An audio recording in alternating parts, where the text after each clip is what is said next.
Record TV. Shout out to the lady who I call First Lady T. And my bro Kenny, he the tech guy, aka the real plug. He'll set you up with a job. And my dog Third, all the hoes call him Poppy. He got your baby mama, got the sprung off that Molly. They dumped her for her sister, but she wasn't taking it well. They used to call me Brandon, now they call me Entanglement L. Brandon L can't take no loss. I'm the $40 nation boss. When it comes to the other dude, I ain't got much to say to you. Burning hell if you did me dirty.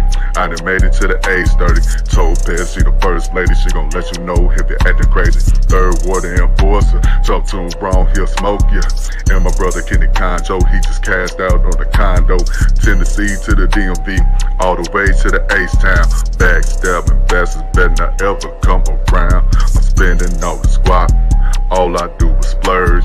I'm smashing on the spot, I left her on the curb. This one going out to photo record TV. Middle finger if you did me dirty. I done made it to the age 30. She know I'm 40R, now she getting wet.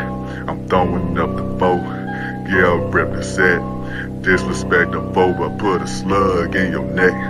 Photo record fam, let them know we got next. Photo record fam, let them know we got next. Hold up, photo record fam, let them know we got next. Ballin' in the mall, all I do is splurge. Your lady gave me some bop on December 3rd, yeah. Throwing up the bow, yeah, rep the set. I'm throwing up the bow, yeah, rep the set. I'm throwing up the bow, yeah, rep the set. I'm throwing up the bow, yeah, rep the set.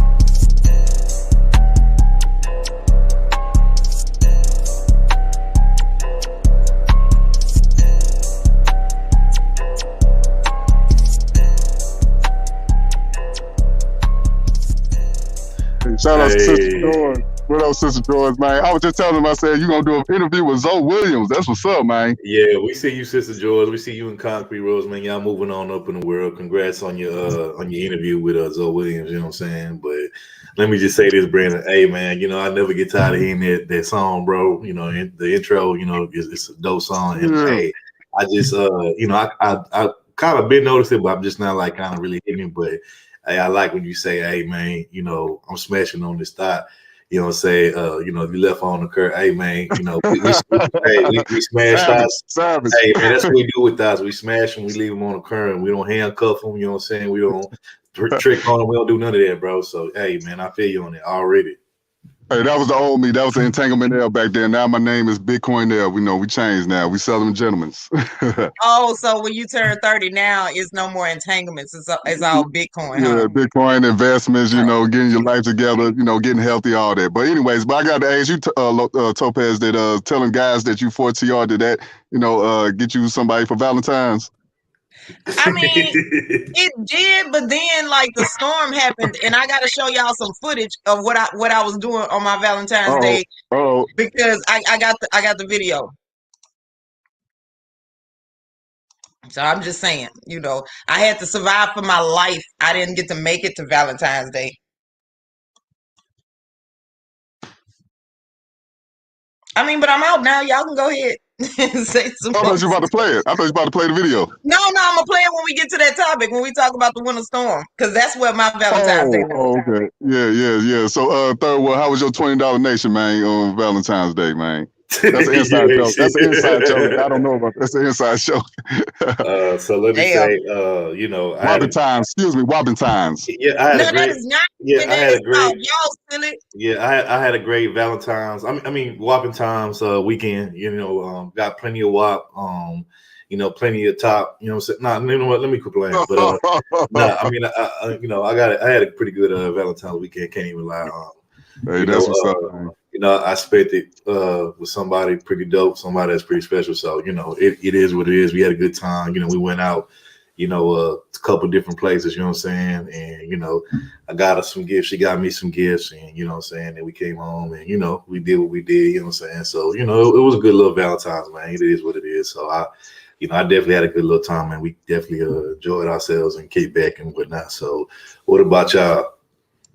Well, for me, I did not have a good one because I was stuck all day with the chick I did not want to be with that much. It was just a one-time thing, and she stayed with me for the snow and end day. I didn't really like that. I didn't want that.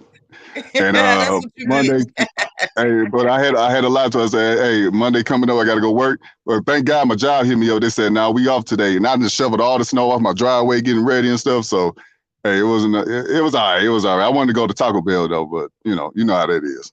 So where did you take us? Because you be on here talking all that noise about only spending $10. So. Oh, I cook. I do all the cooking. Oh wow. Oh wow. She got. Wait a minute. So she got. Wait a minute. She got a home cooked meal, but Khadijah only get Taco Bell. What's up with that, bro? Oh, Khadijah, she out there with with Pookie and them, man. She for the YouTube streets, That's what I heard. So I don't know. Oh, okay. Well, let me go ahead. Let me just stay out of it then. Okay, you got it, bro. Hey, Khadijah be everywhere, man. Shout out to her. I tried to holler, but she for the YouTube streets. I can't control her, man. So I guess if you date a Pookie, that means you get like fast food shit. But if you date like exactly, if you date a real nigga, you get a home cooked meal. No, man. Shout out to Khadijah, man. She cool, man. She cool. Hey, if she ever come to SC, I'm gonna treat her real good. Oh, okay. What do you say after that? So did you hire you like some kind of like male stripper or escort or something like that for Valentine's Lopez? No, man, hold on. Let me go ahead and play this video so I can show y'all what happened on my This is how I had to spend my Valentine's Day.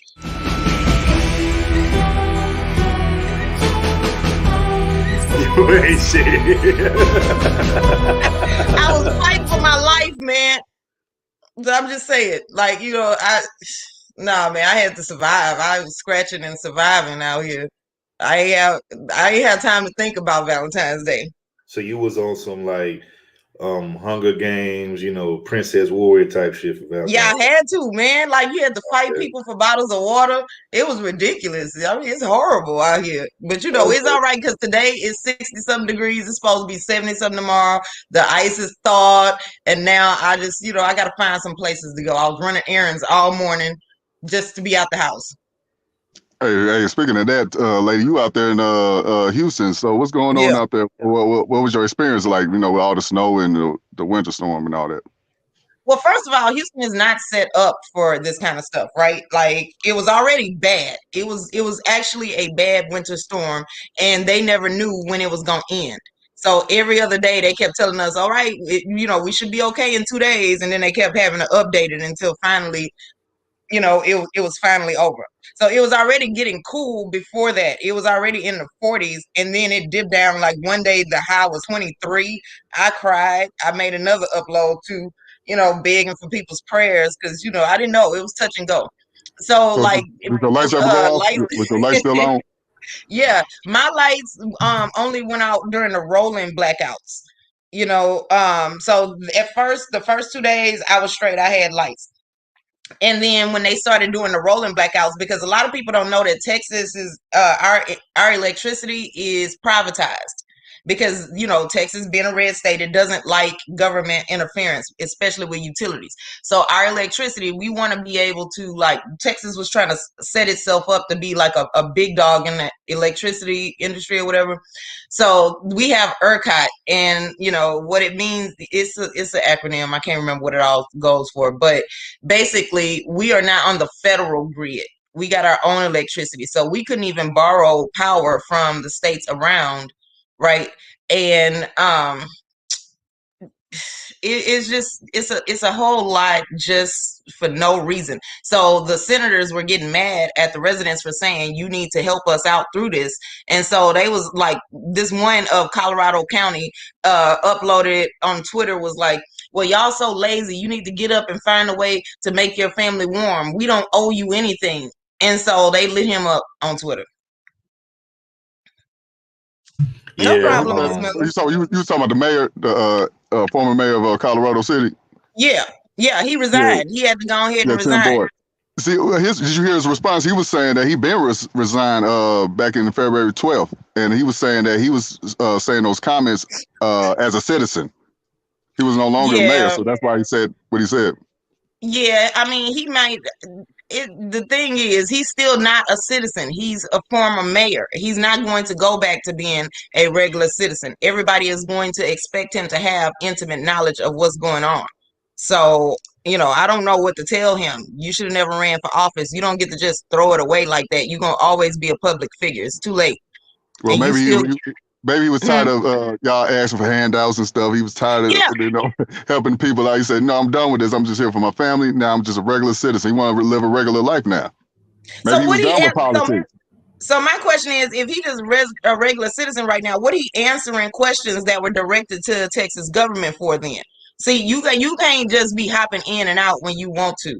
If he was a regular citizen, he should have been able to let that slide. I didn't respond to the citizens in Colorado County because I'm a regular citizen. So therefore, he was telling people that they were asking for handouts. And so, no, see, because our taxes pay for all of that.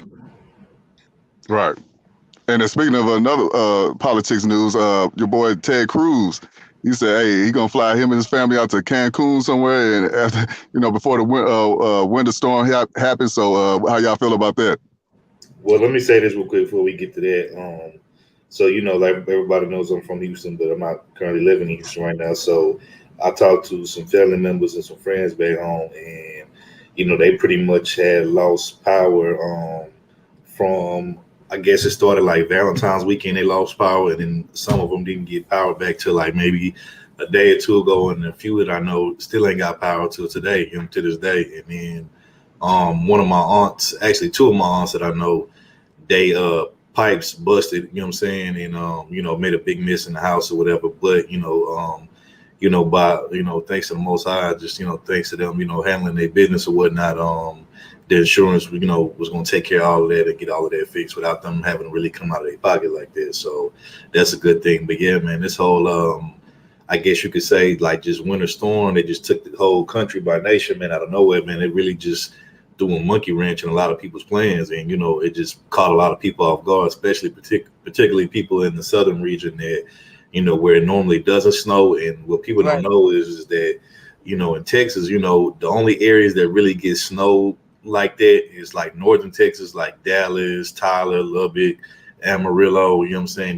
Those are like northern Texas. That's like the area that usually gets, like the Panhandle, the northern Panhandle. But if you like live in like southern Texas, whether it's southeast, southwest Texas, or even like west and east Texas, like they normally don't get snow like that. And when they do, it's like a once in a lifetime type of event. And for them to get the snow like that at the records that they did, it was just, like I said, it just shocked everybody. So, it was crazy. And, a lot of people, like I said, lost power. Their pipes busted. I know a few, shout out to some of the H-Town legends. You had rappers like Trey the Truth and Slim Thug, some of these other artists that were stuck in the city, and they was, giving back like water and this stuff like that to the just to the everyday people, man, as didn't have no water or whatever and stuff like that. And I don't know if you've seen that thing, Tupez, but they was talking about people need to boil water. It's like, motherfucker, how I'm gonna boil water when the damn pipes is frozen and the water is frozen? Like, how the hell I'm gonna boil some water? Like, they had the nerve to try to pull. Well, everybody in Texas got a barbecue grill somewhere, so Mm-hmm. And even you have to nigga rig something. You have to improvise. Yeah, Bun B spoke out against it too, against Texas government too. Yeah, so the chat was talking about Ted. Okay, well, let me also just say this: we don't have the equipment available. Like, see, third is up there. Like Ohio, I think. So y'all got snow plows specifically for that reason. Houston does not have that. I don't know if they have it in other cities in Texas or whatever, but we don't have none of that stuff just sitting around. And even if we do have one or two of them, when it gets really, really, really bad, they ain't got no gas in them, because you can't just leave gas in them just sitting there waiting. And my thing is, like, why didn't they, at least, if you can't borrow power, why you couldn't get none of those things brought in from, like, Oklahoma, or I'm sure they got one. Right. So we don't have none of the stuff available. They didn't salt the roads. All they did was say, stay at home. The roads are closed. Now on my way home today, I saw that there was a piece of our 610 loop, like by right after you pass the Galleria area. A piece of that, something was wrong with it. I guess it was compromised, so that exit was shut down so that they could like I saw like it didn't have like the guardrails up there anymore. So I hope nobody drove off of it or fell off of it. With the slick ice. I don't know. I didn't see none in the news. But there was a big problem right there that they're trying to fix now. I also remember there was maybe like I think this might have been the weekend of Valentine's or maybe like right before Valentine's. There was a big there was like a big I guess like wreck or collision somewhere over there in the Dallas Fort Worth area with some trucks, some big trucks, truckers and all that kind of stuff.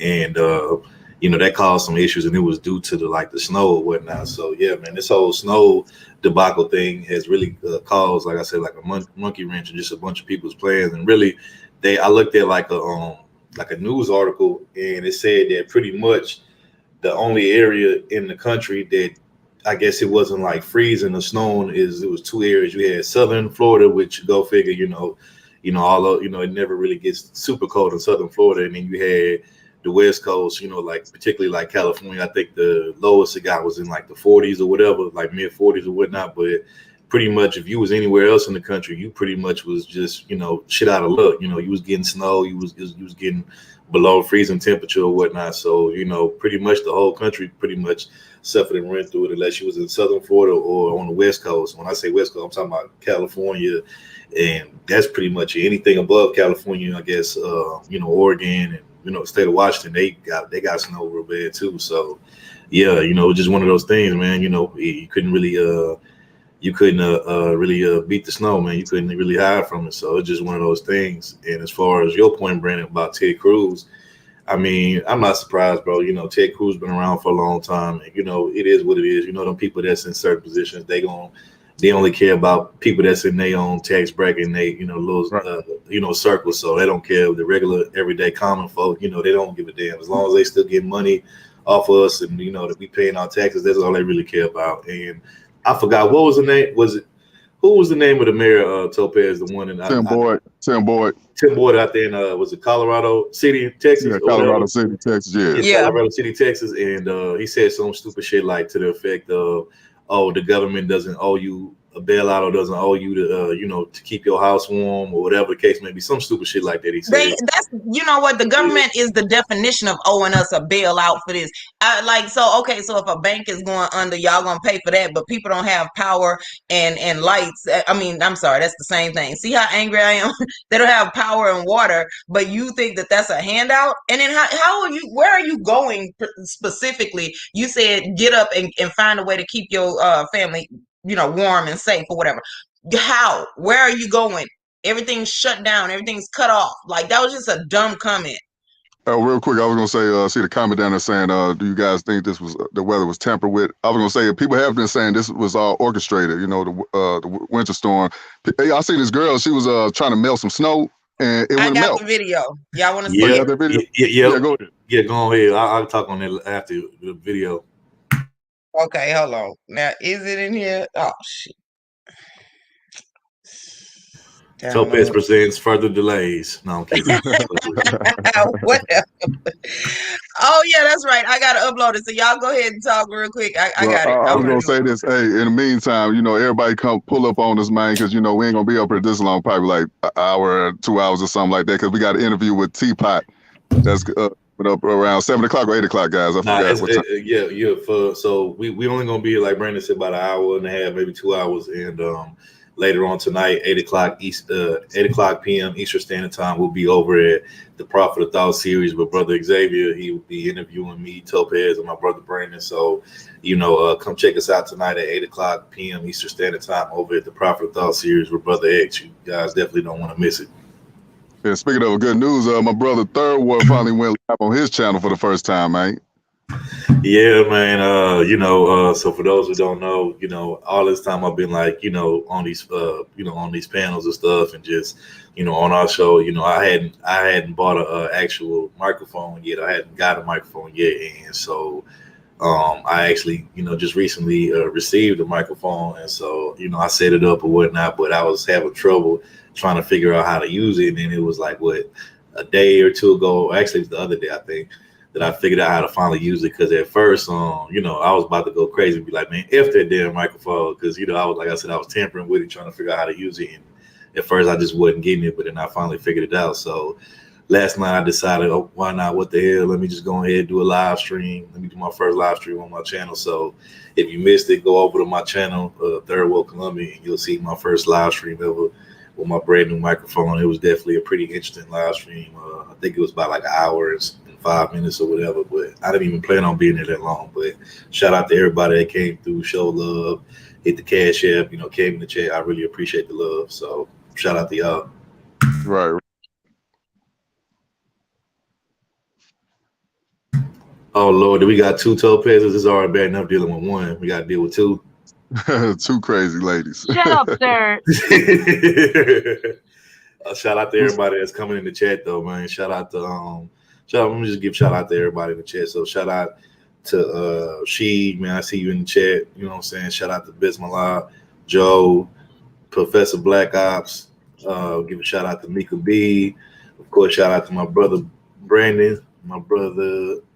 Who else? Oh, Full Circle. What's going on, bro? It's been a minute. What's going on, Full Circle? What up, Full Circle? What's happening? Yeah, I think I already said Mika B. Aries Queen, what's going on? Beach, what's going on to my twin brother Official? What's going on with you? And my brother Tampa Supreme, what's going on? Also, by the way, congrats on your Buccaneers. We're gonna get into that in a little bit. You know what I'm saying? Shout out to the Buccaneers, Super Bowl champions. Tom Brady got his 7th ring. You know what I'm saying? Balling on these niggas. You know what I'm saying? Niggas need to quit hating and go ahead and get that man his props. But yeah, man, shout out to everybody in the chat. You know what I'm saying? What up, China? What up, China? Hey, tell Platinum I changed my name from Entanglement L's to Bitcoin there. I don't think he know, but I've been over there a couple times. All right, I'm ready, y'all. Y'all ready? Shout out China White that came in. Shout out Sister George too. Okay, and welcome from Full Circle to the stream. I'm gonna play this video real quick, and then we gonna get into it. All right, y'all, I just saw a video about how this snow is fake, and I don't doubt it because it's looking real fake to me. Look at this.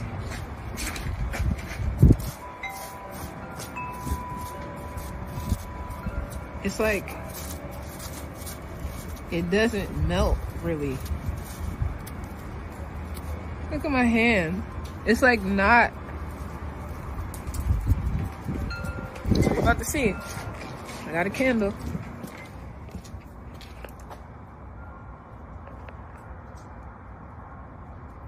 Oh my God, this crap is fake.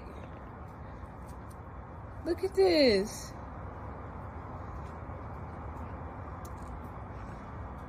Fair use, fair use. I just watched this video. Oh, look at this. This ain't real. Ice don't do this. Ice does not do this. What the heck? Oh, I'm joking this up. Ice does not do this. What the hell? This Matrix reality is a trip. Look at this. This crap. Tell me, you.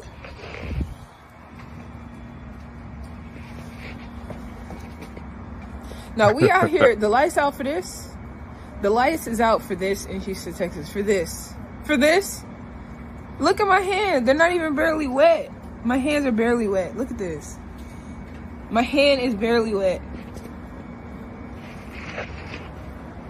Okay. See how wet my hand is? This is what happens when you put real ice to fire. Water drops. You see that? Water is dropping. Yeah, but the ice, y'all see that on the bottom? The ice is turning black too. Here's the thing. It's the soot from the lighter. You're supposed to hold it further away. I want to stop the video first. I know, I'm trying. I'm like, is this part of the video too? Yeah, like, because the guy was going to explain why it all happened. But, you know, here's the thing is that you're supposed to hold it further away from the lighter so that the soot doesn't get on it. Now, why does the snow not melt? I mean, you know, because let's be real, we got acid rain, it's probably acid snow. Okay, it's not the water, like we do so much to the planet that this water is not pure, you know, when it just falls out the sky. So boiling snow to drink is not a good idea because it still doesn't kill everything that's in snow. Right, Yeah. right, So Aries did you do Queen. your own experience? You did your own experience with the snow. How did you feel about it? I didn't do an experiment with the snow because I had already had bottled waters here. So see, that's what happened when you drink water regularly. You don't have these kind of Right. problems. Right. No, that's Shameless Right. hey. I plug. want real quick before we No, let Joe, I got more fuckery to do. So you before agree with Tim Boyd then? You agree with Tim Boyd? You got to be prepared for situations like this. Okay, so here's the thing, right? When they told us that it was getting ready to happen, I went out and I just followed hurricane protocols, right? So, you know, I mean, I had a lot of stuff already. And, you know, like that's what I follow because we don't know. We don't know what to do with this. And then, like, at least in the summer, if your lights go out, first of all, we don't lose water, right? That never happens. The water's not frozen. So you can still get water and also, like, you can boil it. It'll be fine.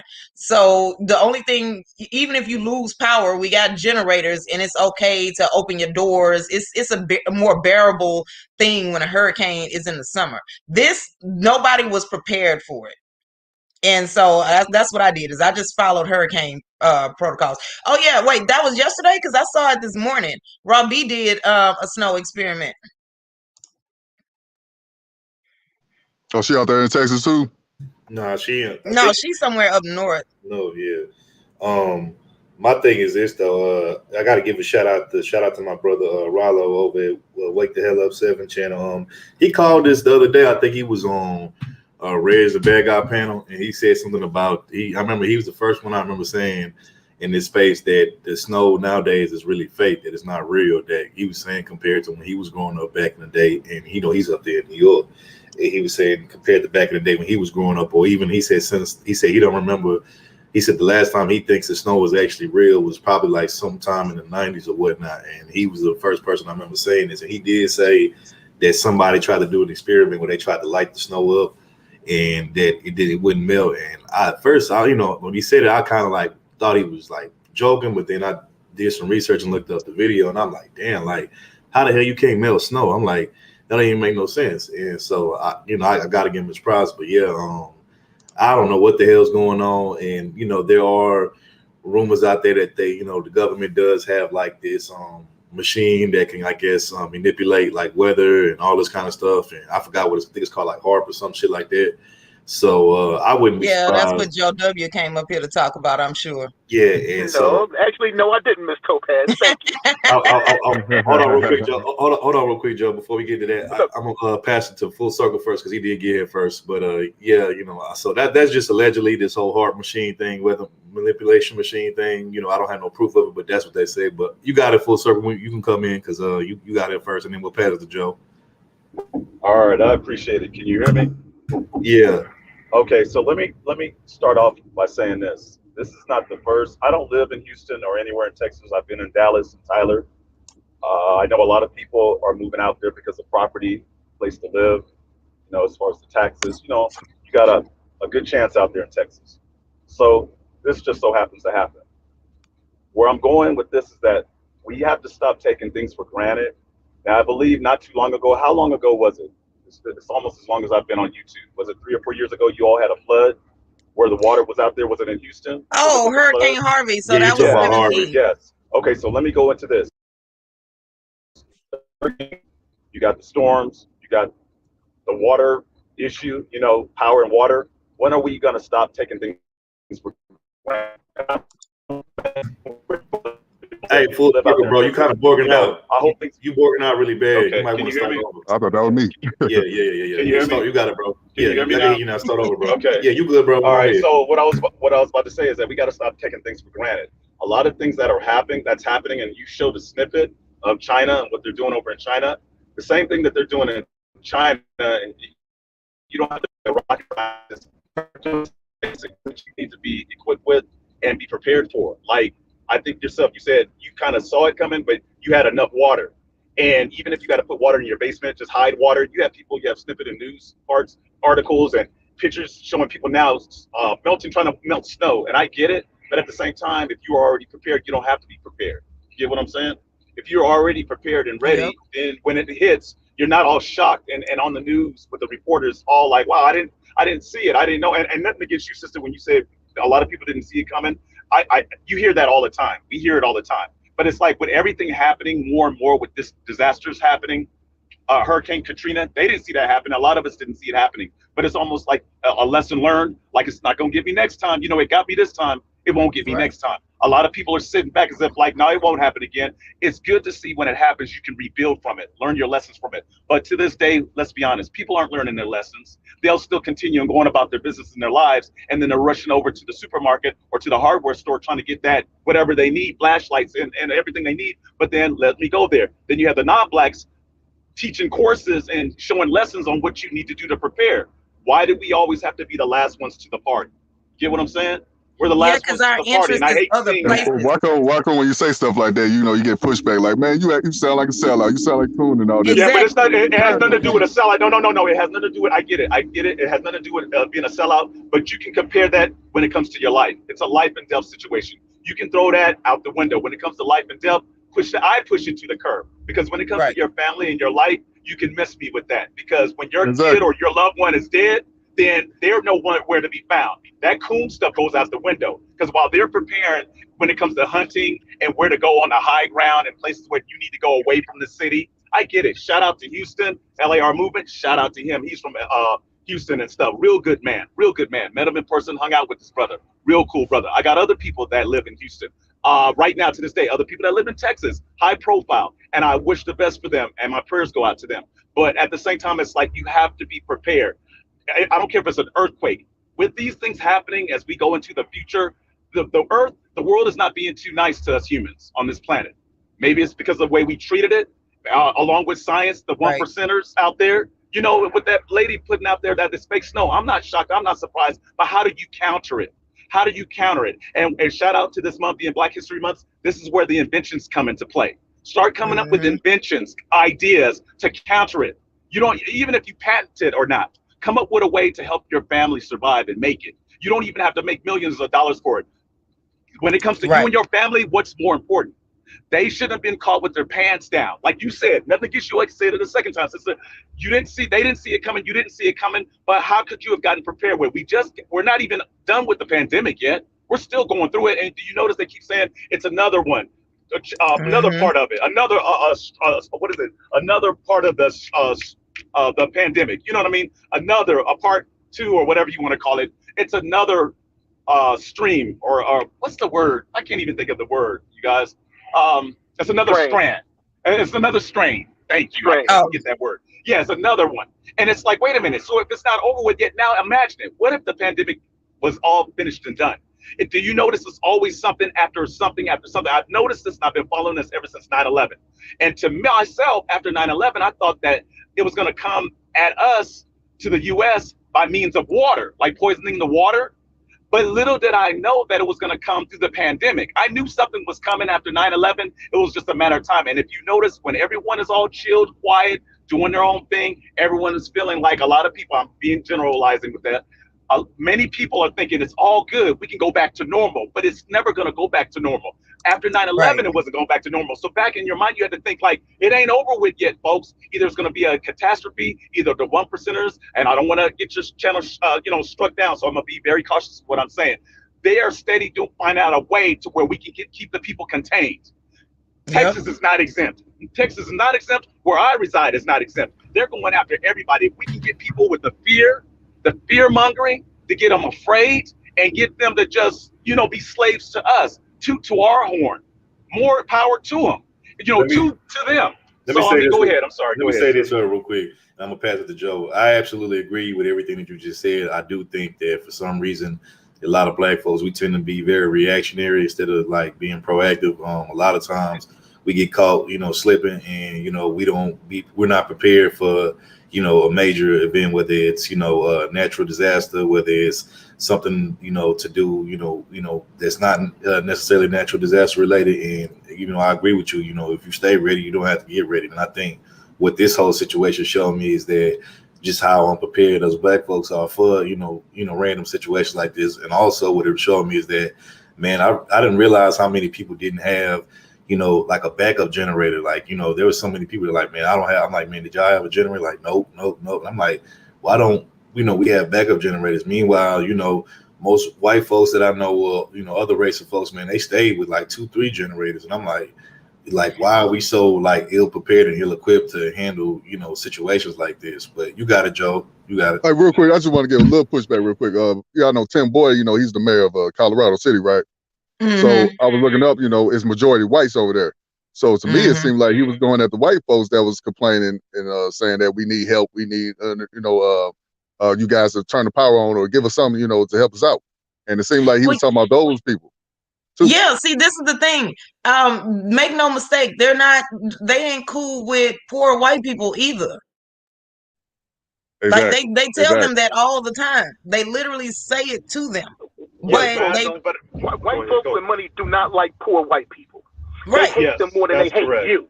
That's so you understand that poor white trash is more hated than your black ass. and that's okay. Facts. And who received the help during that hurricane? I even saw that. The hurricane, when that went down and the help came and some were on boats, little blow up floaties, whatever, who received the help? Let's be honest. I get what you're saying. You're telling yeah. But when it comes down to that help and that first aid, New Orleans, they black folks were in danger. They needed help, and the white folks was out there helping them. You right about that. I'm just talking about what's going on in Texas. Like Tim Boyd, he's out there in Colorado. It's majority whites. He was talking about them. That's all I was saying. Let's let Joe get it because he just now started talking. Let Joe, you finish your thought, bro. I want you to make sure you get your thought finished out. Oh no. I was basically saying that when you talk about the white trash part of it all, but like Full Circle said, pretty much it's about being self-sufficient, self-reliant. Basically, being out there if something like this happens, just being prepared. Because I think about it, people are like, okay, you do the little farm thing, having animals and stuff like that. Oh, believe me, I'm not going hungry. Because I'm going to go right in the backyard, get what I need, and basically and cook it. Because a lot of people just are sitting back now like, okay, we would have never expected this was going to happen to Texas. Coming from New York, and I live in the city and also upstate New York where it snows a whole lot in upstate New York, and being prepared for those kind of things, if you didn't know it before, you know it now. Like you were talking about earlier with a generator. If you go to Harbor Freight, you can get a generator for about $200. Something that's going to be enough to basically keep your fridge going. If you have an electric stove going, something to be enough, to do that. Don't keep it in the house, and don't keep it anywhere near, like in a garage, enclosed garage, because you can asphyxiate yourself. And that's what's happening to a lot of people in Texas too. They're trying to stay warm by basically doing things like keeping their car on inside the garage. I mean, you're killing yourself. Setting up fires when they normally wouldn't have had fire. If they have a fireplace, they haven't had it checked out in the last 500 years. That kind of stuff will get you killed. It's about the basics of making sure that you have and you're prepared, for whatever happens. I mean, and like I said, I learned that from basically day one as a child. Whenever my parents were like that, when I went to the Marines or anything else, you learned how to do that. You got to be able to hunt for yourself, cook for yourself, eat. And a lot of people were sitting around talking about they need help now. This next little stimulus check, for instance, Robbie was talking a little bit about it earlier on her live. But this next little stimulus check that's coming out, if you can, it would behoove you to basically look at things that you need for everyday survival. Things like canned goods. Things like, even like ammunition and guns. Because, your boy's about to put the hammer down on this old thing with the gun thing. They're coming for you. And and that's why states like Texas and other states down here in the southern areas, especially in out west, excluding California, out west are basically like, we sanctuary states when it comes to guns. We're not going to take our guns away from us. Because you live in beaches up here, everybody and their mama in Alabama got a damn gun. So you can turn in the corner you want two. to. Or 3 or 4 or 5. Yeah. with the extra clips and flying. I didn't run out of bullet arrows. Was scrambling for bullets during class. I was like, y'all didn't buy the big box that had like 500 and something. I bought the big box. I bought the big box when I went out of state to get mine. It's the big box. And think about it is that's real cheap. Look around, check around for ammunition and things like that. Because, like I said, once they're gonna slide this in the middle of the night when you're not looking at C-SPAN or whatever, and they're gonna hit you with this all of a sudden because he can do some of this by executive order because it's a black gun and it has a muzzle freaking on it. Now we're gonna have to ban all those guns. So the thing about it is, white folk are getting covered. They're getting prepared for it. And that was my whole point. That was my whole point, brother. Hold on real quick. I just want, before we get to passing, because, you know, like I said, we're not going to be on here long today because we got an interview later on. So I want us to pass it around, make sure everybody get a chance to get a take. But before I do that real quick, and I'll pass it off to Professor Black Ops, and we're going to go to Beach. I just wanted to give a shout out to we appreciate you for supporting the show here in the Cash App, and also shout out to Beach for supporting the show here in the Cash App. But all right, you got it, Professor Black Ops, bro. Go ahead. Can you hear me? I'm just chiming in real quick. Yeah, bro, you got it. Go ahead. All right, I do incident response for a living. Like Joe said, we actually do a plan. It's like, okay, what's the odds of an earthquake happening? You just go down the list. Like Joe said, you got to have food, you got to have ammo, you got to have generators. And like I think black people just kind of overlook it. Like people think I'm weird. My son, you know, he got 6 kids, so I got 500 cans of food in my house. So if something come wrong, I tell everybody, come to Granddaddy John's house. We're going to shut it down. Black Ops got it. So I got like 5,000 bottles of water. 5,000. People think I'm weird because that's what I do for a living. So I just go down the checklist.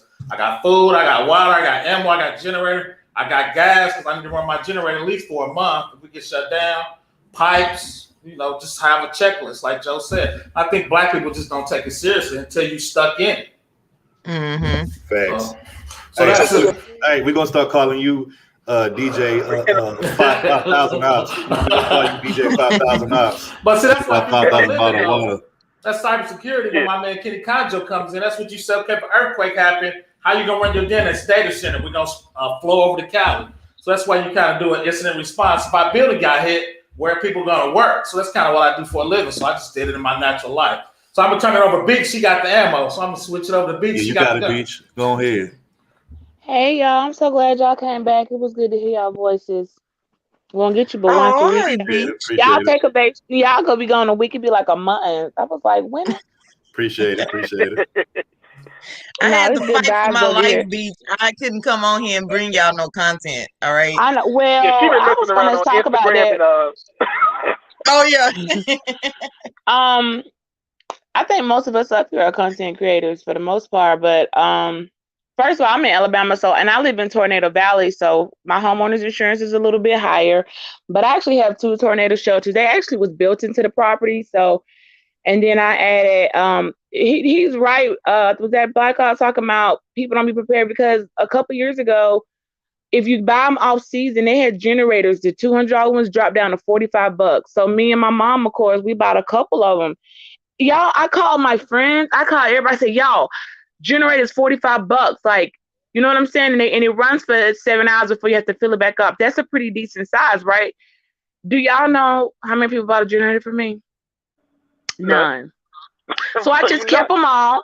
And I was like, okay, I wasn't trying to make no money. I was trying to let them know, hey, get it for the low ski, because when the power go out, like, y'all ain't not gonna be out crammed up over my house because I got power. Like, it's not our responsibility. Okay, it's not. You could be prepared yourself and be in your own house for the low ski of $45 and a little bit of gasoline. Nobody bought it. Then some shit happened. Our whole friend, she didn't speak to me for 6 months because actually it wasn't even a natural disaster. Her, you know, I'm glad it's not my channel because she probably been listening.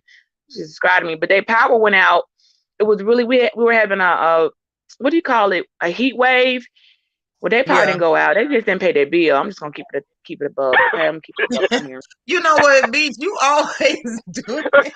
And I ain't she always losing gonna, friends. She always losing friends. Yeah, and she always no, calling I'm not somebody losing else. Let them friends, people perpetrate so they don't have to. They pay their Alabama power bills. What happened?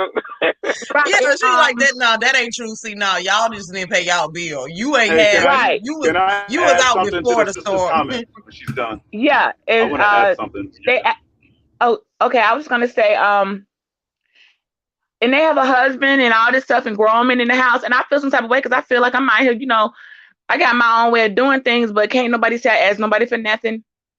I ain't out here asking niggas for money. I bought my own generator. You know what I'm saying? So I felt some type of way like I don't feel like I want to let you borrow my generator. I don't want to warm up no grown men who able-bodied and cool them down so y'all AC and stuff can work and y'all can be comfortable and your food don't go bad. Like fuck y'all. So I didn't say it that way, but I was like, nah, I really is late. I kind of, and I was like, then I was like, well, a couple of them at my mom's house, and it was like 10 o'clock at night. They were still like, well, I'll send my husband over to pick him up. Can you let your mom? And I said, no, ma'am, do you not understand? That's rude as hell for me. My mama old, she's elderly. Sending your husband to her house to borrow her the extra generators over your power bill. Like when you just pay your bill. You wouldn't have this problem, but she didn't speak to me for 6 months because she knew like. Why won't she let me get her generator? And it's because I'm gonna tell you, because don't nobody owe you shit when it comes to their personal property. First of all, generator's supposed to be sitting in the yard, like Black Ops said. Anybody could steal it. Y'all clearly not about y'all money or y'all around here, you know what I'm saying, not handling it properly. So all I'm gonna hear is the next thing is, I don't know what happened. Somebody came through and got it, and now I'm gonna be one less a generator. You see what I'm saying? So I was like, nah, if you were somebody responsible and this was a act of, nature or something, I'd have been a little bit more lenient. But the fact that just because you're not on your shit and you're like, I guess, and I really felt like in their head they said, hey, if the power go out, we got some generators, we'll be all right. I really felt like that. So I was like, when I said no, she couldn't believe I wouldn't let her see, but I was like, no, because I feel some type of way.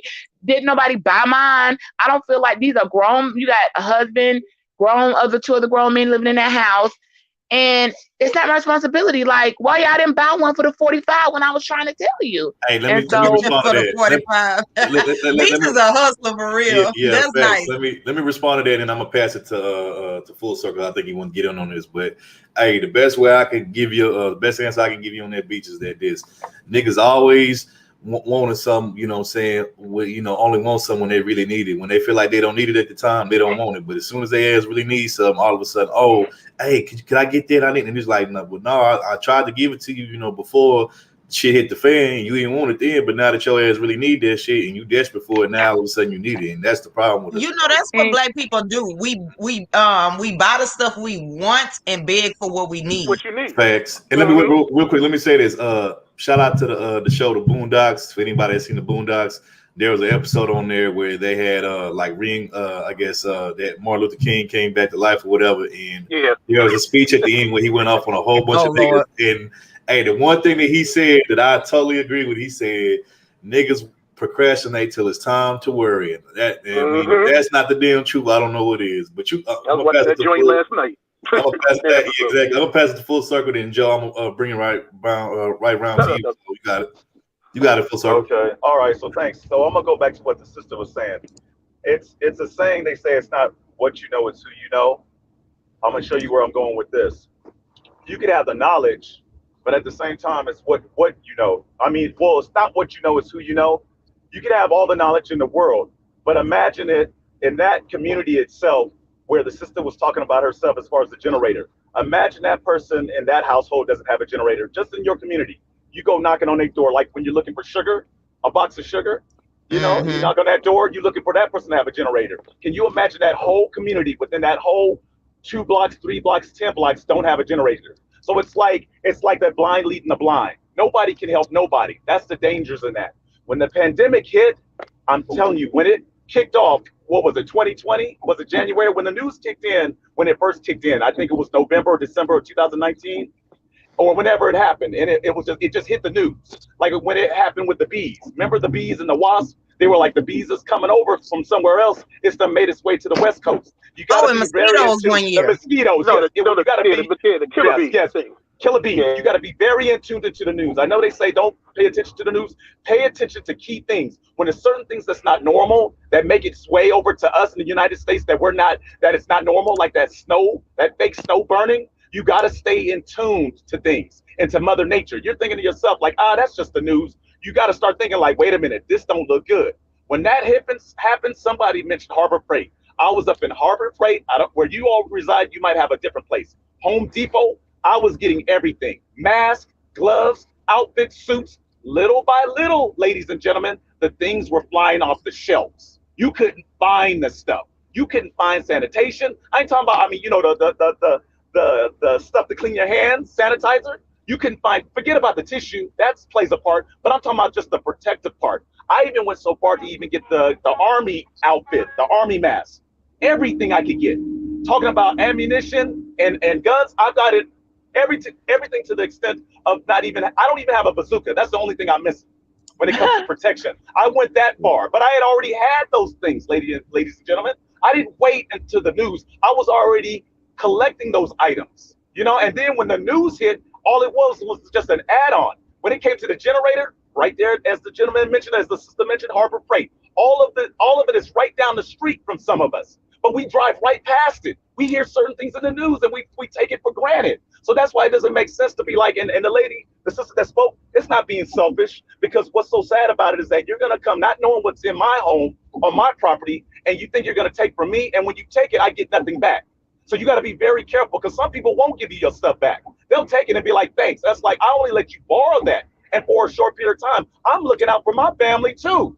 You should be looking out for yours. We can all be like, yo, kumbaya with one another, but at the same time, you sounded like that mayor.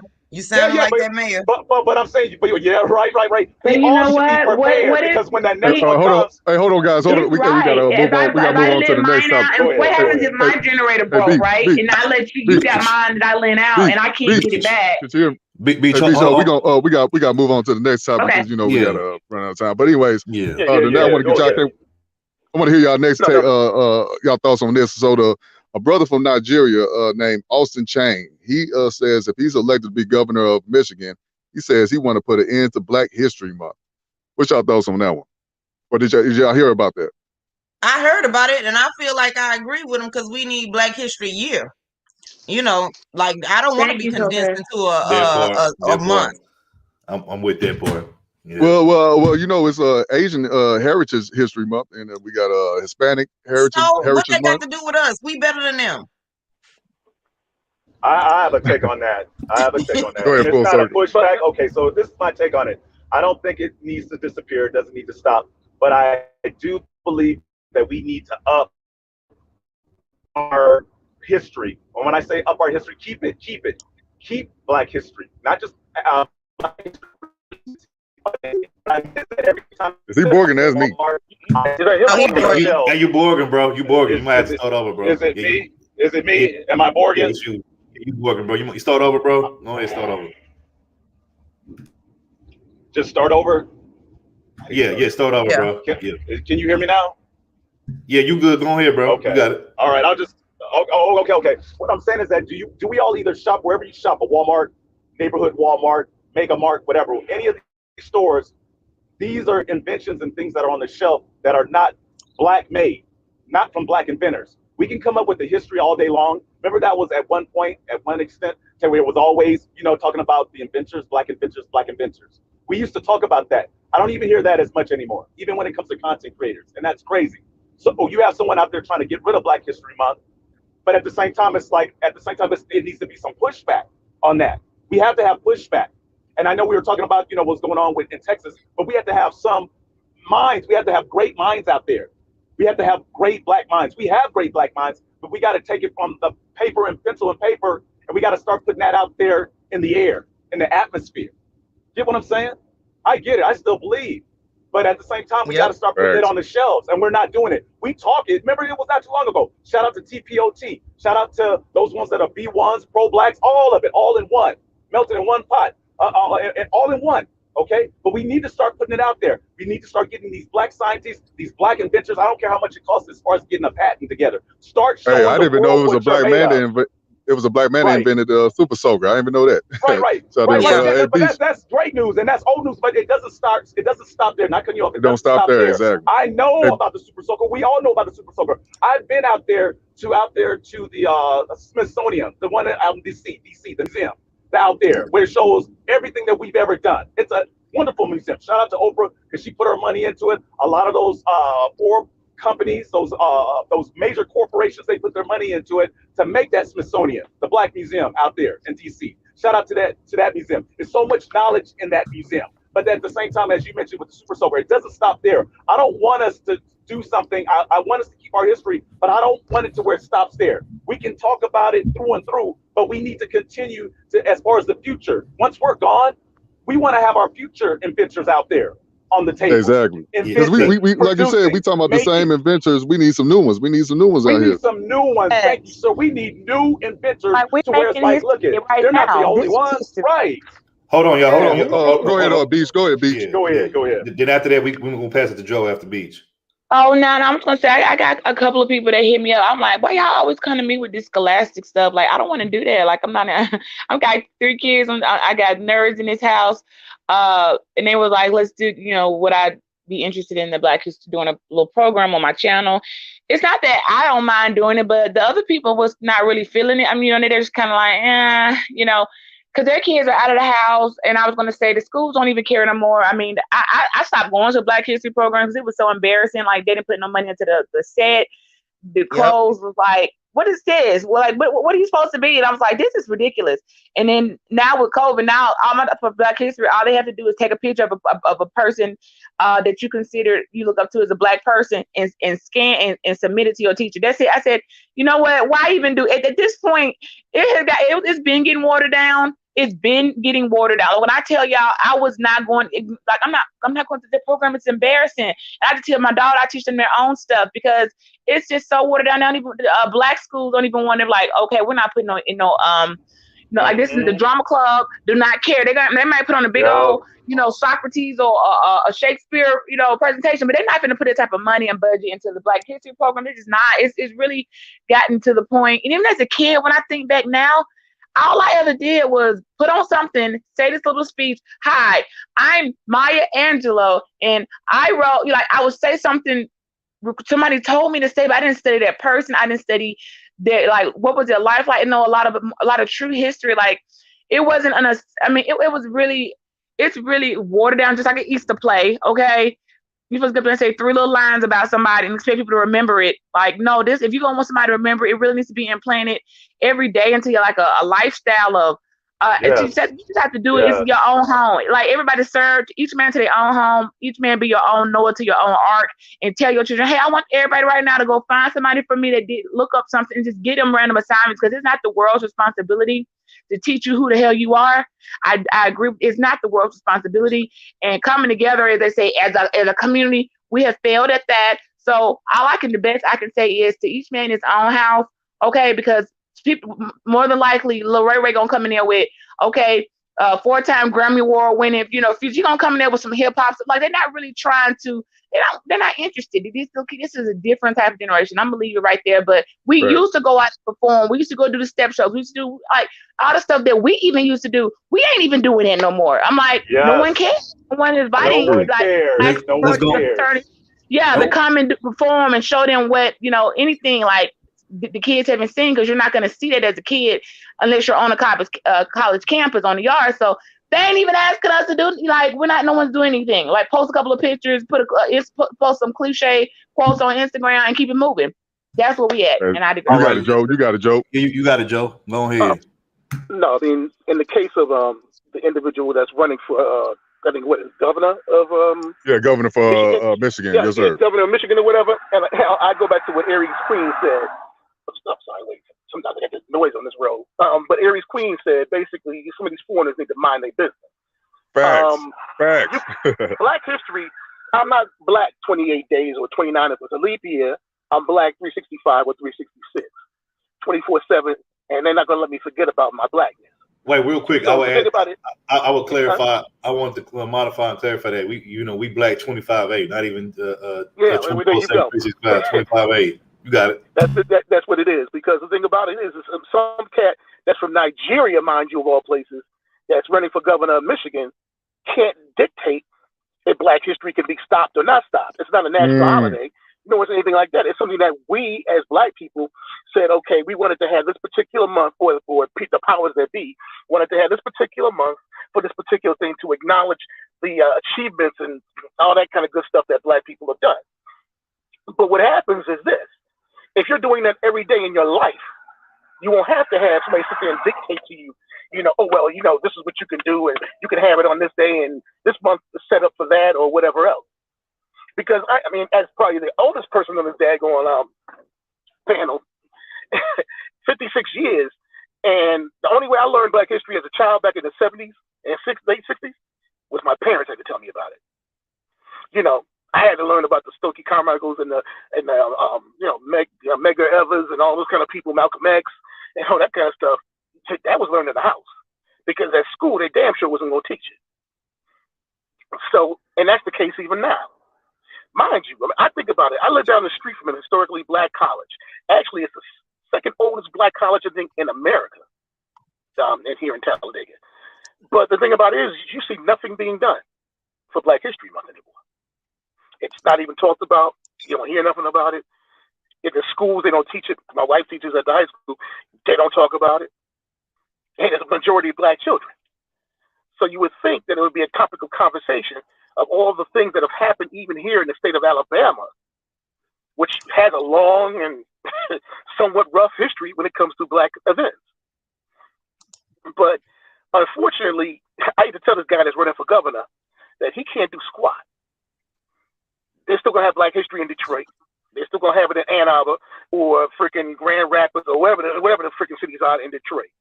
I mean, in Michigan. So you have these people that run around here, we're going to do this and we're going to change that. No. We basically have to take our lives as Black people in this country, take the reins and control our situation. And, some cat from Nigeria, of all places, is damn sure not going to know about the Black experience here in America. So, he's talking out his ass on both ends, even if he did win, which I doubt he will. all he can do, it might happen. I mean, you got Black governors in other states. Well, ain't that many? It's only been about what, 3 ever? I mean, so 2 or 3, 4 maybe. But there's not nothing much they can do.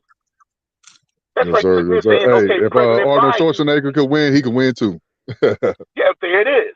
I mean, the thing about it is the thing of it is, even what's his face, Biden can't change under that.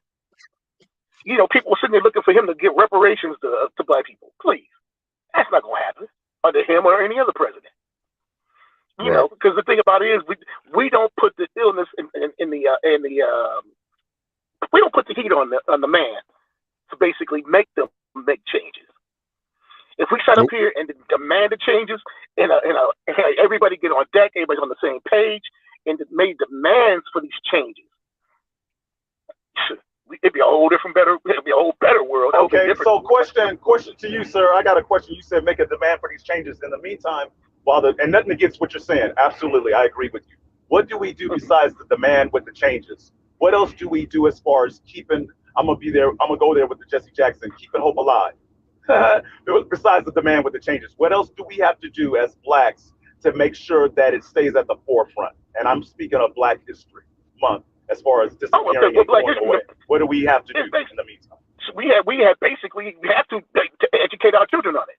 We don't need a guy to sit there and tell us, oh, by the way, I'm going to get rid of Black History Month because I feel it doesn't have an importance and it's not this, that. No, again, it's not a national holiday. It's not like something that, the whole entire month of February, Black people got off because, we talked about Black history. No, it's a case of you have to keep it in the forefront, keep it in the schools, keep it at home. You have to constantly educate our children on, guess what? We had accomplishments. Our forefathers and our people had accomplishments just like the white man had accomplishments. And if it wasn't for us, a lot of times, the white man wouldn't have what he had.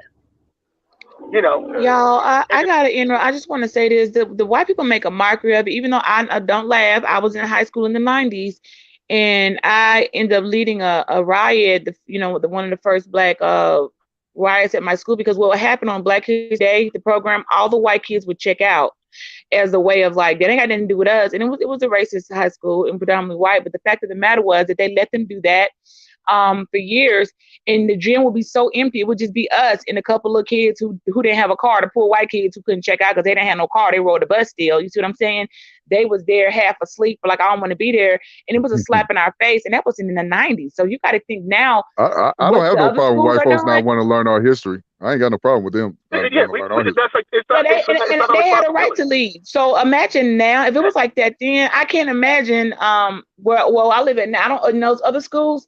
They are literally, I'm torn between this, because on one, I feel like we need to be doing it ourselves, because we shouldn't put that in the power of somebody else's hand to tell us who we are, because they water it down. They make it, even the administration at the school, and I was saying, this was just what they put into the budget. Y'all didn't tell us to, like, 3 days before, oh, your child need to wear a yellow shirt and some green pants. Like, you couldn't, okay, when was you going to tell me this? So nobody ain't dressed in proper uniform. It's sloppy. It's half done. I wish you wouldn't have even done this. This is a slap in all the ancestors' face. I'm old. I think I'm kind of over it. I just feel like, if you're going to water it down and make us look like you're doing us a favor to throw in a Black History program, then we don't need your fucking favors. Throw in your own house show. Let your kids go research something. Take a pause the game and go look up something. Come in and tell them what you found out about. Give them a name out there and just let them, look it up. The same thing with spiritual studies. It's not the church's responsibility for salvation for your house. It's your responsibility to get yourself together and your family. Get them on the right path. And I don't know. I just feel some type of way, like we begging people, like, look at me, look at us, like we want to be counted, but really, like count us, like count us, like no, we the shit. We really believe we who we say we are. We the shit. We run this. We believe it, but we have to show it though. I have to throw this in. We have to show it, and I'm gonna add on to the reason why I asked that question. We believe it. And I'm not going to throw this against you, sister. Like, talk is cheap when it comes to us as a people, as Black people. This is just my take on it. I get that with the powers that be when it comes to media and who's in control of media. I want to see more as far as, like, in the media, as far as publications. I mean, okay, when it comes to Ebony Essence, we know whoever's handling that, who's ever in charge, whoever owns it. I'm speaking of as far as in the movies and billboards. I don't need to see another race movie. I don't need to see Roots #3. I don't need to see another slave movie. I need to see other things put out there as far as progressing. You get what I'm saying? We can talk about slave movies all day long. That's a part of history. But at the same time, in 2030, I get it. Don't erase it. But we'll continue talking about the slave movies instead of the progressing. Or the Tyler Perry movies, which are so stereotypical, where they got light skin, black skin. The wigs are awful. He don't put no money. Only money he put into, like, it's really sad that we're dealing with the colorism. We're going in the opposite direction, dealing with colorism. Yes, where it's like we're not even coming together. We're even on YouTube on certain channels dealing with colorism topics, where it's like we're not even doing the thing as far as coming together. We're dealing with colorism, weight, size, this and the other. It's going against the narrative, folks. But at the same time, I'm done with trying to get us together, man. We just got to be around like-minded people. That's all I can say. I'm saying as far as showing to the world, as far as, like I said, on billboards. If you have somebody that's prominent, someone that's professional, whatever, put it on the billboard. Put it out there for the world to see. Because when it comes to the children don't see it. They will go to Love and Hip Hop, World Star Hip Hop, for the effery. Do y'all ever notice they're catered more to that? Where it's like, that's more important. That's more popular than someone out there. And I ain't just catering to the suit and tie thing. Just someone that's professional to look back at it to where it's like, you know what? That's what I want to be. That's what I want to become. That's what I'm about. Even though I wasn't taught this, I should have been taught this. And nothing against, those ones with their parents, but this is what our children need. We're going totally in the opposite direction, folks. But full circle. Yes. But full circle, that would require us to put our money into something like that instead of, like shoes and Gucci and whatnot. Yes. Go ahead, Topaz. I was going to say, go ahead. You got it. Oh, no, I just wanted to point that out because, see, when I tell people, that, like, I commonly tell people your wants are wrong. Because whenever I say, let's do this, but I want, your wants are wrong. They literally are. I'm judging your wants. Okay? Your wants and your needs are wrong. People have their wants and their needs misplaced. like you said earlier, a lot of people will buy what they want and beg for what they need. But the thing of it is like even like the broadcast, like what you're doing right now, we could talk about the history and the things of Black and how we can progress by having conversations like this. I know everybody wants to go to such and such for the fuckery and the name calling and all the other nonsense and the ad hominem attacks. That's what this part of black YouTube is. It is that the kind of pawn stuff. shop take Jordans. You straight. I ain't helping with nothing. Bye. But the thing of it is we have to basically working with them, trying to work with people like Brandon said. Is that no, I'm not, because I'm only going to work with the willing, and the rest of y'all ass is going to figure it out yourself. Yes, sir. Hey, And you got something to add on? helping our people, y'all. No offense. This is a decent channel, and y'all don't be out here dry begging. I ain't heard Topaz telling people she sent her some curbside for food because she hungry. But after I heard all the begging, like one chick, I don't support her channel. Her internet. She compared internet bill, and she was like, telling her subscribers basically, y'all not gonna see me unless I come up with this internet bill money. And I was like, that's how the subscribers' responsibility. Like you shouldn't be on YouTube. Right. So I'm like, and then he got another girl. I was telling the truth about to go over to bologna. She told me, I've been eating bologna for a week, and now I'm out of bread. I'm down to my last slice of bread the other day.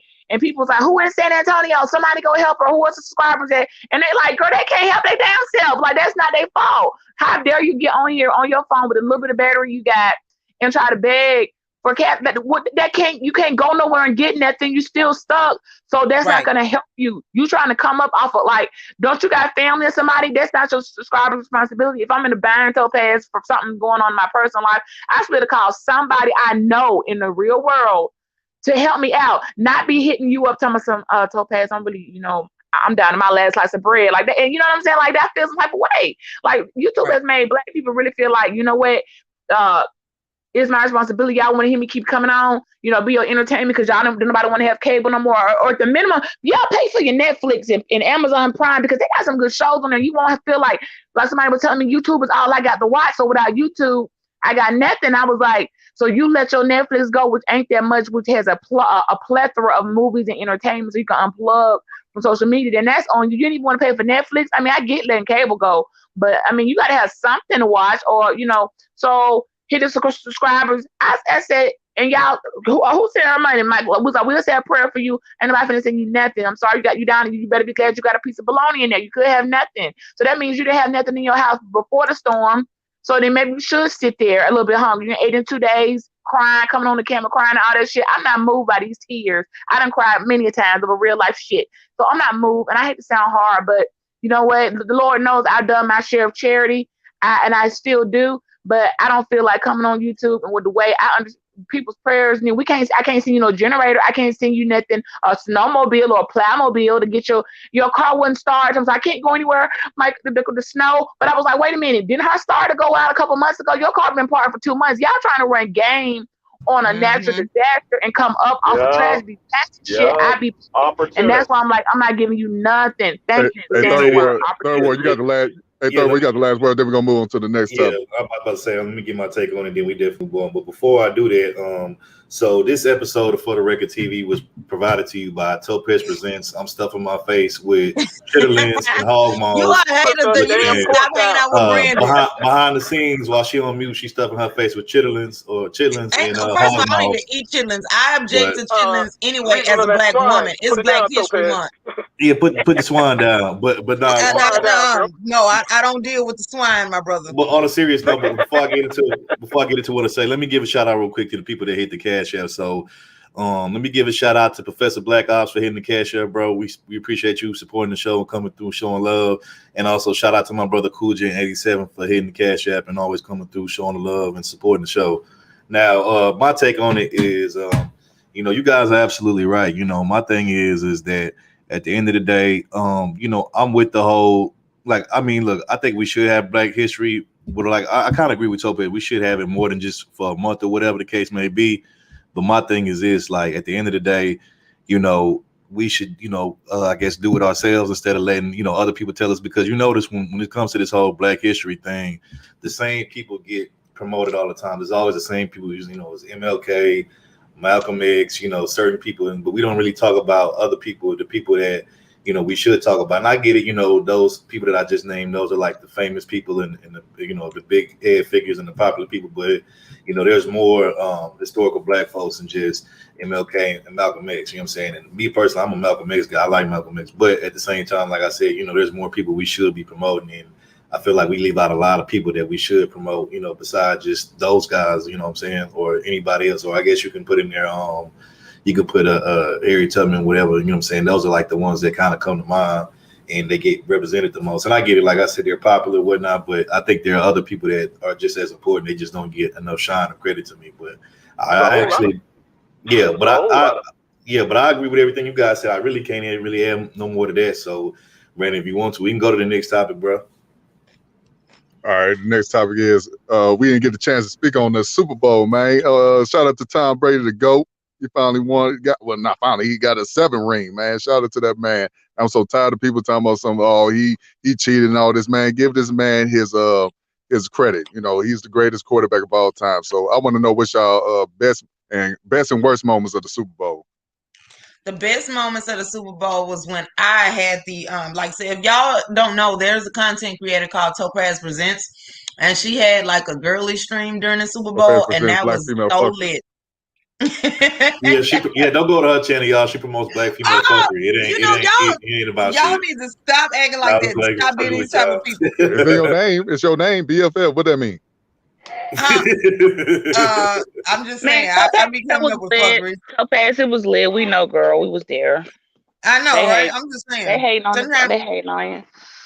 Yeah, I gotta hate you to celebrate. Put it out there. I would say this, bro. I'm gonna go ahead and get my take on it. So I say this. I'm not gonna lie, bro. This Super Bowl this year was kind of like disappointing, and the reason why is because the game was really a dud, bro. Like, by the time the second quarter and the halftime came around, like you pretty much saw the direction that it was going in when it came to the game. Tampa Bay was just killing Kansas City, which was I thought it was like I'm gonna keep it real. I picked the Bucs to win the game.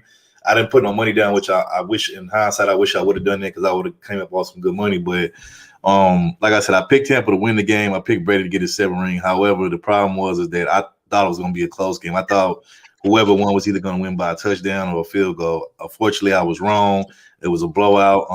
Pretty much it seemed like to me that Kansas City Chiefs just came unprepared to deal with Tom Brady. And my thing is this, like I understand people don't like Tom Brady. I get it. They feel like he win too much and they feel like, whatever. But at the end of the day, you have to come prepared when you're dealing with somebody who's a master of the game, somebody who is considered to be the GOAT. Because, as long as he's been playing football, as long as he's been in a game, he can read any defense that you throw out there. So when you think you're throwing something new out there that he hasn't seen, he's seen it like a million times or more. So right when you're at the line of scrimmage and you're thinking that, you're going to surprise him or pull a fast one on him, he's already knowing what you're doing. He's calling – he's adjusting the line to adjust to whatever play y'all want to run. So y'all can keep sleeping on Brady if you want to. Y'all can keep underestimating him and saying that he can't do this, he can't do that, or he too old, or he can't win another Super Bowl. But hey, the more y'all say he can't do it, the more y'all bet against him, the more he wins. So if y'all want to keep losing y'all money, keep getting heartbroken, disappointed, go on right ahead. I learned not to bet against him a long time ago. So hey, that's on y'all. But like I said, the game got really boring once they started getting blown out. And I'm not gonna lie, what was even just as disappointing as the game to me was the halftime show. Like I like the weekend.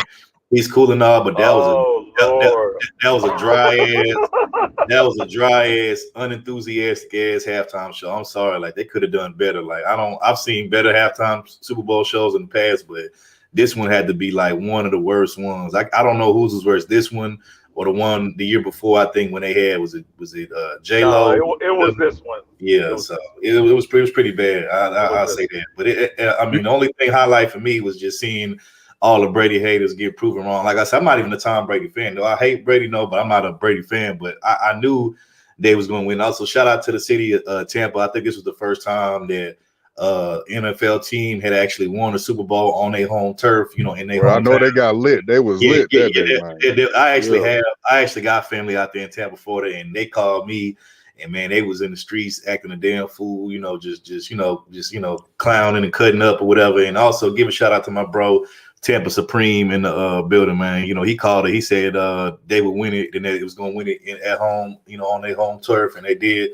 So shout out to them, and shout out to Tom Brady and that organization, man, for real. Hey, Third Ward, can I throw in? Hey, Third Ward, can I say something? Yeah, you got it, bro. You got it. Okay. Hey, I only watched the replay. Yeah, halftime was trash. I thought it would have been a close game, but I thought it should have been a close game. Plus, they played my team. My team is the 49ers. If you all didn't know, now you know. I thought I expected more, even watching the replay, but this is just to give you an example. Never underestimate your opponent. And I mean that on the field, off the field. I don't care what it is, even in sports. You never underestimate your opponent. You know when someone's coming to the game to win. You bring your A game. And Tom Brady brought his A game. Whatever age he at, with the rings that he has, you can't say nothing about him now. At this point, you know what I mean? It's like, to this point, he had nothing to prove, but he still has something to prove. And I wish a lot of us would have that attitude of Tom Brady. You can talk whatever mess, whatever smack. When you come against the force or come to the table, please bring your A game. Please, because it'll show when you just playing and messing around and you didn't practice or you wasn't prepared. You just, because you're expecting to just win right off the top. I'm so-and-so showing up, so I'm going to win automatically with all the fans and all that you got and all the prestige. No, you got to come in to win it. You got to come and bring the best because you're going up against the best. Tom Brady ain't no rookie. Come on, man. You should already know. And that's why I said he's a seasoned vet. He's a seasoned vet. He's been in the game 20. Kansas City should have been studying it through and through, because he knows all them plays. Kansas City with all them cats over there on the other end, on the opposite team. You know, the other side is like, look, I already know. So this ain't. I mean, how do you underestimate a 20-something year vet? Like, I don't get that. Right. I would say this, from watching that game, you could tell that the Kansas City Chiefs weren't prepared at all. They were very ill prepared, ill equipped. And I'm like, y'all had a whole 2 weeks to get prepared to prep. And this is how I feel. You know, to me, preparation is the best application. So it's like when you don't prep from what I could tell, they didn't prep at all for that game at all. And when you underestimate your opponent, who, like I said, is somebody who's a 20-something year vet, somebody who's, you know, been there, done that, you know, a million different times. You know, he's been in more Super Bowls than people had. I think now that he has 7 Super Bowl rings, 7 Super Bowls, he has more Super Bowls than any other franchise in the NFL has, you know what I'm saying, as an organization. So that tells you a lot about the individual. And Third Ward, check this out. This is the example. If your team has never made it to the Super Bowl, just imagine. Take it as a vision, just vision in your mind. If you've never made it to the Super Bowl like your team, and you get that one shot, you might not get another shot. But you got to wait 4 or 5 years, 8 years, 10 years. You know how it's all excitement, and 10 years is like, they finally made it to the Super Bowl. If you made it to the Super Bowl, you need to do everything in your power to win. I mean, seriously, everything, because you might not get another chance. You might not even get the same team as before. You got some good players on your team, but somebody might be the missing link. You know what I mean? The quarterback. It can be anybody.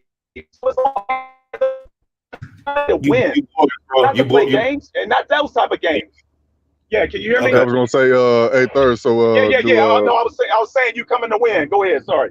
Yeah, hey, Third, do you still claim Patrick Mahomes? He's still part of y'all light skin coalition? Yeah, he's still, yes. Patrick Mahomes is still part of the light skin nigga coalition. Y'all still claim, all right. Y'all take a L, by the way. Okay. Light skin nigga take a L.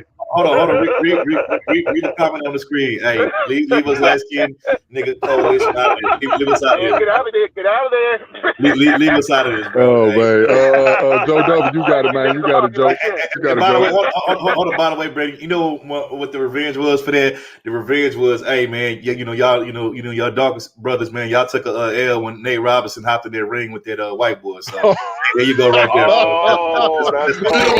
That was 2020. We talking about 2021. That was back in 2020. It's a new year. We started off fresh. That's right. Got to hold that L for Nate Robinson. That's a good one. Good one. You got it, Joe. You got it, Joe, man. No, mine is real short and simple. After the Bills got knocked out, I stopped watching. Don't be no sore loser, dog. Don't be no sore loser. You know, if the Bills I was like, hey, come on. Buffalo wasn't doing shit for years. Right. Ain't y'all a curse or something? Did somebody put a curse on y'all or something out there? Yeah, they were talking about that. Yeah, I'm sitting there like, man, come on, man. The Bills, Buffalo did their thing this year. But after that basically happened, I'm like, I ain't watching this shit. Yeah. Let's go on I feel you, man. I feel you. You know, and another thing that was bad. I did not like that Nas X commercial, man. I said, "Damn, this is an L for black men all aboard." hey, man. Yeah. Hey, shout out to Tennessee, man. Tennessee hold his No, that's man. Atlanta. That's Atlanta.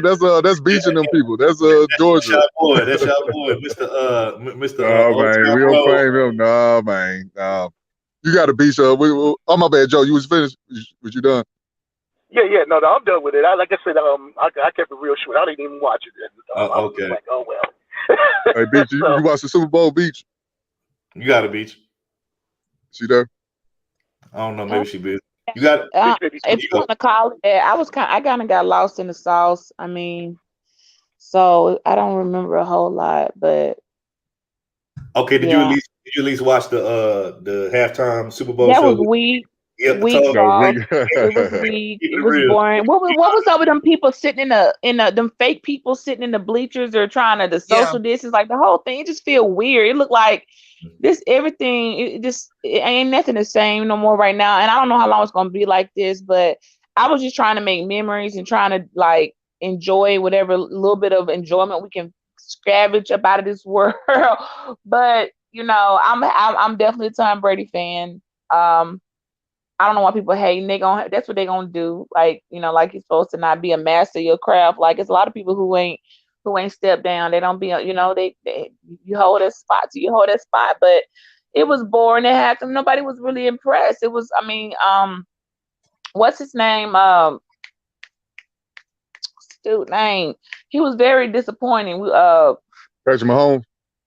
No, the entertainer, the singer. I can't even think of his name. The weekend. Yeah, it was like I don't know if why they booked him for the Super Bowl because he's not like a hype, get you to a hype type of artist. I really don't. I mean, I don't know. Somebody was like they could have booked. He was almost they should have kept the business in Florida and booked Trina and Trick Daddy. I was like, hey man, you know what? That probably would have been more live. It would have been. Yeah, It would have been. It would if that. I was like, you know what? Considering these times, y'all probably could have booked Trina and Trick Daddy. Would have been a little bit more, a little lively. But I don't know. No, I don't think Trick Daddy ready though. He washed up. He's done. Maybe like, not. Maybe he can sit on the side because he's looking too good these days. He ain't looking too. Yeah. Wait a minute, hold on. Who looking too good now? What I mean? Trick Daddy. He ain't looking too good. I think okay. Because I was like Trick Daddy. DMX need to retire. Well, I think Trick Daddy really did retire, but DMX he another one. Trick Daddy look like that though. I think he got like lupus or something like that. If I'm not mistaken. Yep. Oh, does he? Yeah. Oh, I didn't know that. I feel bad. I'm sorry, Trick. But I say this though. Wait, I don't know. Are you sure it's lupus or he didn't pick up because he hiding behind other names now. That's what they say. They say with a conspiracy theory. I promise. That's what they say. They say it's lupus, but I say this because he did a lot of tricking. All that tricking he did. I don't think he picked up lupus doing all that tricking. Allegedly. I'll say this though. To me, anything would have been better than that weekend performance because that was weak. I'm like he was so unenthusiastic and it just he didn't have the energy. Right. I have to agree with you could have did a better performance. I would have to agree with what Beach said. This whole sports, the sports, industry and just the sports scene really hasn't been the same since. They're not really allowing fans in there because I played sports in high school. My thing is this, when you're an athlete, you playing sports, you feed not just off of your own energy and off of your talents and stuff, but you feed off of the crowd and the people that's there to support you and to cheer you on. So it's like when they're not there in the stands and when they're not there to support you, it's kind of like you're missing another half and another intricate part of what sports is, which is the fan and the people. You know what I'm saying? These people, these people, they spend good money for these tickets. They come there, they cheer you on, they make signs, and you could literally like feel the energy and feel the love that they give to you and all that kind of stuff. And it's like when they're not there, like I said, you're missing that key part of it. And it's like a human element to it that you're missing. So yeah, I agree with Beach. It's not the same. It probably the sports industry won't probably be the same for a while because they're not. I mean, now I heard they starting to let a few people back into the games and to the stadiums here and there, but it's not like how it was. It's not going to be. Yeah, it ain't the same. That don't even sound like. You're not going to have 80,000 in there no more like that. 75,000 people anymore for college or pro games. Yep. Hey, well, for the next topic, real quick, I see we got two sisters up here. Lady, Miss Lady T and Beach. Y'all used to wear weave before? Mm-hmm. I am not right now. I'm not. But you said But weave. yeah. I used to wear weave. I used to do the lace fronts. It's been 20. It's been over. When did I stop? The last time I wore a lace front. It's been some years. I was getting too Years. hot, and something went right with one. Like I was ordering one, and this one came in, and my skin was weird. It was doing weird shit, and I it had been washing everything, and it was just I don't know what it was, but something went right with that wig, and I got completely turned off, and I haven't been able to go back to Well, my them. point of asking that, have y'all ever put Gorilla Glue in y'all hair before? Hell no. I got some in here right now. Yeah. That's my next topic. I was going to say, what's y'all thoughts about that whole Gorilla Glue? What's her name? Tessica? I thought it was. Her name is I call her Tessica, but I Gorilla Glue call her. Keisha. No, I call hold her on, bro. Gorilla Glue. No, bro. Her name is Tessica. That's her real name, but we're gonna call her around here. We're gonna call her Gorilla Glue Shouty. That's her name. Gorilla Glue Man, Shouty. listen. When I first saw this shit, I was like, man, this girl. I thought she was faking. I said, this got to be a way to get some money on Cash App. This girl then went to surgery. She went to different doctors to remove the Gorilla Glue, whatever is what is in her She head. got But like what, 25 grand on so yeah, people paying people her supported because this she dumbass glued her motherfucker. hair to her scalp like a Yeah, she goofball. raised about. But That's then the when thing I set about up it. a She only GoFundMe, asked for they don't pay me 1,200. nothing. And Yeah, she only asked for for a full 1,200. yeah. Wow, She She got got offer 25,000. I wigs thought. from she Beyonce. made a big profit. Beyonce wig maker offer her wig, which if y'all know a Beyonce wig be like $10,000. So that in itself, I don't know who she thinks she's trying to be cocky, turning this shit down, telling some. I don't want people to think this what I'm about. Girl, you're not gonna get no another Beyonce silk woven wig. Like you should have took that. What's wrong with you? So She I made don't know. I don't know. t-shirts though. She made t-shirts with her face on it and the Gorilla Glue, and like chill. She is trying to profit off of it, so Yeah, she should have just she went on went and back. took She them acted wigs. like she didn't want the stuff, but now after she saw, because she only asked for $1,200 on the GoFundMe to be able to buy a wig to cover up her bald spots and stuff. But I guess once she got offers from Beyonce stylist, Portia offered her wig. It was some big name heavy hitters, and she saw the people want to do some promos and offer her, and somebody was kind of like, she said she acted like she was saying no, but look, money in the end, money talks, bullshit walks. So in the And end, if when you that didn't want to wear it, you $1,200, could have bought it and sold it. So I don't want to hear this bullshit. no, she No. saw it come up. I mean, now it's other people doing dumb shit, which that's the thing we're saying. Now, great, other people, then somebody gonna lose their fucking life because her hair still is falling out, and she possibly the medical report was saying that she could have. It's all not out, and some of it may have seeped in there, and she may have to have portions of her scalp. You know, if they can't get it out, taken off. And so ultimately, what people would do for $1, she may not have planned to come up off of this, but now that her homegirls and family looking at her like, oh shit, we done came up 25K. We got these wings, we got these promos. So she's gonna make a probably a good little grip. And now you're gonna wonder why somebody's gonna do some dumb shit intentionally to try to be like to do the same thing because that's what people do. They follow trends. So I'm like, she wasn't. She that $1,200 quickly grew once he got over 5. I was like, you ain't gonna, you didn't shut the GoFundMe down. That's you passed your goal, honey. And then he got to 15 and 18. I think it's past 25 now. He's like that thing is still growing. So people like, kind of root her Hey, on. hold on, I guess it's Tope. like, Black girl, take women these take a lemons big and L make for some this. lemonade. Black women, y'all take a L. Hold on, Take that L, y'all. man. Tope, put that comment back up on the screen because I didn't know that. That's new news to me. So shout out to Janice Lauren. She said third war. You heard about Tom Brady got $960,000 for his small business from the government. He's worth $200 million. People sign a petition for Tom Brady to return that money. Nah, that's news to me. I didn't hear that. I'm just not hearing about that. You know what? I'm gonna look more into that after the show. But I didn't know about that. If that's true, that's fucked up. Because if you worth $200-300 million, why do you need $960,000? Plus, people forget that Tom Brady's wife Giselle is worth like $500 million on her own, not even including And not his only money. that, me as a businesswoman, there was limited funds. Like I got turned down. I tried twice to get the small business loan assistance, but it was first come first serve, limited funds. I didn't get it. So that kind of made me feel some type of way. Okay. Let me say this real quick. I want to give a shout out to Gemini Fly for hitting the Cash App. We definitely appreciate you for coming through, showing love, and hitting the Cash App, supporting the show. We definitely appreciate it. Hey, don't just claim black women when they graduate college and all, they get degrees. Claim them when they do dumb shit like this too. No, let me put a disagreement. I'm not claiming the dumb people. Sorry, I'm only gonna claim the smart ones. That lady was a Black girl school teacher. magic. Y'all know she was a teacher, right? She was, even though she was laid off or whatever right now, but she had some type of education because she was a teacher. So I'm trying to say, like, you're not mentally, so come on now. So she had some type of education. So she was, because she was teaching. She just was not. They don't need. So a lot of teachers right now are at home. So she was getting something. It ain't like you like struggling. Look, if you got your nails done, if you're still getting your nails and hair done during this pandemic shit, you ain't in a struggle that bad. Okay, you're not giving up the stuff you like. So she's still getting some money coming in. And like you said, with her being a teacher, having some type of formal education, you expect a little bit more. But then again, I told y'all they hiring anybody for teachers now. Remember, I told y'all anybody, like a teacher now is not considered a real job.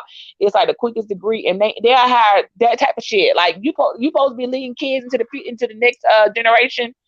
Putting gorilla glue in your hair. That's what we got. See, how you gonna tell kids not to eat glue when you putting it on your scalp? You got it, Joe. Go ahead, Joe. Go ahead, Joe. Wait a minute. Where was she from now? I can't remember her demographics, but when somebody in the chat out, said she's from Memphis, so I'm just gonna say she's from Memphis. hey, Tennessee got a hold of the L. It's all cap, by the way. But yeah. Oh no, Louisiana. Shout out to Queen of the South. She's from New Queen Orleans of the South, because Louisiana. I heard the accent and I think she said it. So I think she's from New Orleans. Retract your comment, please. Okay. Please retract your comment. I'm like, I thought she was from Memphis or something. I'm like, delete that comment for me, Khadijah. It sounds real Memphis, don't it? But like for real though, like Jess Hilarious was like really working with her and all these people. I was just like, okay, you gonna make it out here. You should. Hopefully, she's smart and set herself up and make that money. You know what I'm saying? Make it do something, because you ain't gonna be able to pull this stunt off again. And things, things die quickly. Like in the next 6 months, somebody else not even 6 months. People gonna be over her soon. It's gonna be the next who done it. But people will do a lot of stuff to trend though. So I don't know. I don't think it was intentional. At the same time, I just don't know how it just. Hold up, Beach. How do you accidentally put glue in your head? Like she parted each section. Do it. She I listened to her story when she was in before they went into surgery. She didn't accidentally do it. She said she's used it for stuff before, not hair. She's used Gorilla Glue and it was a good glue. And she said she was what it does. In a rush. Right. So what that it doesn't come out. Well, she said she thought she was gonna wash it out real quick. She didn't know it was gonna set that quick. She was in a rush trying to slick her hair down real quick. Probably gonna be the nigga run up. This sounded to me like you was in a rush. Well, you was in a rush too that quick that you couldn't let your edges be not laid down for a second. Like you could have threw a hat on. Because she was like, thinking back now, I wish I would have just put a hat on. But I was trying to let my hair. It's people that wear them styles like these girls do be. You see, it's like them baby edges, y'all. They feel like they can't have one hair. I'm not doing all that. All right, and I think this is a wake up call for some of our women. Quit trying to wear your hair bone straight. She wanted it so straight and laid down. That's how she said, "Fuck it, I'm gonna try this glue because maybe it'll." And then when I get home, I'm gonna wash it out. She told how what she planned on doing, but when she got home, it was already set and would not wash out. And she waited a couple days, and it still wouldn't wash out. And she kept on for after months. She was reaching out for help, like maybe somebody knew a tip. And I just feel like, maybe we should stop trying to force our hair to do shit it don't want to do. Sometimes I'm like, because I ain't saying about it yet. And lay down right. Sometimes it be looking like, what's going on here? But every time I try to force my hair to do something, it either burn. Like I'm not. We need to. It's for us. Hold on, Beach. Let me go ahead and get my take on this because I've been sitting here like just thinking about this whole situation. And my thing is this: who told that stupid ass, remedial ass? Yeah, I ain't got no kind of common sense. I can't take no clues and no hints. Common sense says, having no common sense ass bitch, that you should put Gorilla Glue in your hair. First of all, anytime you buy any kind of like products, hardware stuff, or any kind of products like that have chemicals or hazardous, any kind of hazardous chemicals in it, it tells you on the back of the damn thing, it says this product was used for these intended purposes. And I'm pretty sure if you read the damn Gorilla Glue bottle, it says that this is not intended to be put on skin, hair, eyes, or anything on any kind of body part. You know what I'm saying? So number one, bitch, you stupid as fuck because you didn't even read the warning label or the do not use for these purposes label, number one. And two, since when did you ever hear somebody say, oh yeah, I'm gonna go buy me some Gorilla Glue, girl, because I'm gonna go lay my head down with it? Like there are other types of ways that women can lay their hair down and other products, but Gorilla Glue is not one of them. You know what you use Gorilla Glue for? You use Gorilla Glue to put shit together that, you know what I'm saying, to like, you know, if you break a chair leg or something like that, you might use some Gorilla Glue to, you know, to put it back on. And that's why she was like, I've used it before on other stuff and it worked good. It was like, they was like on hair, the lady that interviewed her on what was it, CNN, whatever, the news channel. She said no, on other stuff, no, not on hair. She's like, oh, well, what made you this time like grab it? She was like, I was in a rush and I was desperate for my hair to lay. It wasn't laying down with the style she had. Hold on real quick, because I'm not done going in on this bitch, man, because she's stupid. She making y'all sisters look bad. She is making us look bad. She's making us look. We need to stop combining people. Hold on. First of all, how stupid could you be to put some shit like that? That'll just be like me going to go do some stupid shit, like me go taking some damn some fucking lighter liquid fluid and then putting all over my body and then going somewhere where it's, you know, a bunch of heat going, and then I want to get mad when my ass get lit on fire. Like, what the fuck? What kind of dumbass shit is that? You know what I'm saying? And like I said, why should we feel sorry for this goofy ass, dumbass bitch when, like, you put yourself in this situation? And my thing is this. As black women, you're right. We took an L on it because hold on. I'm starting to think that she did this shit on purpose for attention. Because, like, ain't no way in hell. Like if you that dumb, then like something's wrong with you. And I hope you ain't got no kids. But she can't be that dumb because how you in the school system. That's why I was like, nah, we were trying to find everything to put on her. Like maybe maybe she's slow, maybe she got down. You know, we were trying to find mental reasons and everything. That's myself. Oh, she, you know, they were out here quick on YouTube. They found out your whole demographic. They said this girl, she was a former teacher before she got laid off. So that ain't gonna work. Hey, Third Ward, can I say something? She can read. Can I say something? Look, she can read and write. But as black women, y'all, and I'll end with this, we took an L in that, and here's why. It's already enough. Hey, that's what's up, bitch. Like, hey, I'm proud of you. How far we willing to go for some hair? How far we willing to go for your hair to be laid down, straight, fried, you know, what they say, fried, dyed, and laid to the side, which is exactly how her shit looked. Fried, dyed, and laid to the side. How far we willing to go for hair? She kind of had us looking like we that thirsty to have our hair some type of way we willing to put in. Like, people's like, oh, women put glue in their hair. Like, it was a weird question. And white girls was going in like, they put glue in their hair. Like, if you really read a comment section, it would make you feel like, I want to fight all y'all. Okay, so y'all don't get it. Like, no, it's not like that. Can I say something? But, you know, you got a full circle. I like new comments. I want to say this. This is going back to what we were talking about. Can I go? Or you got it, bro. You got it. Okay, this is going back to the Black history. You know, as far as what we were talking about, how we represent, and it should be 365 days a year. I did not figure this out. I didn't see this until later on. It is an embarrassment.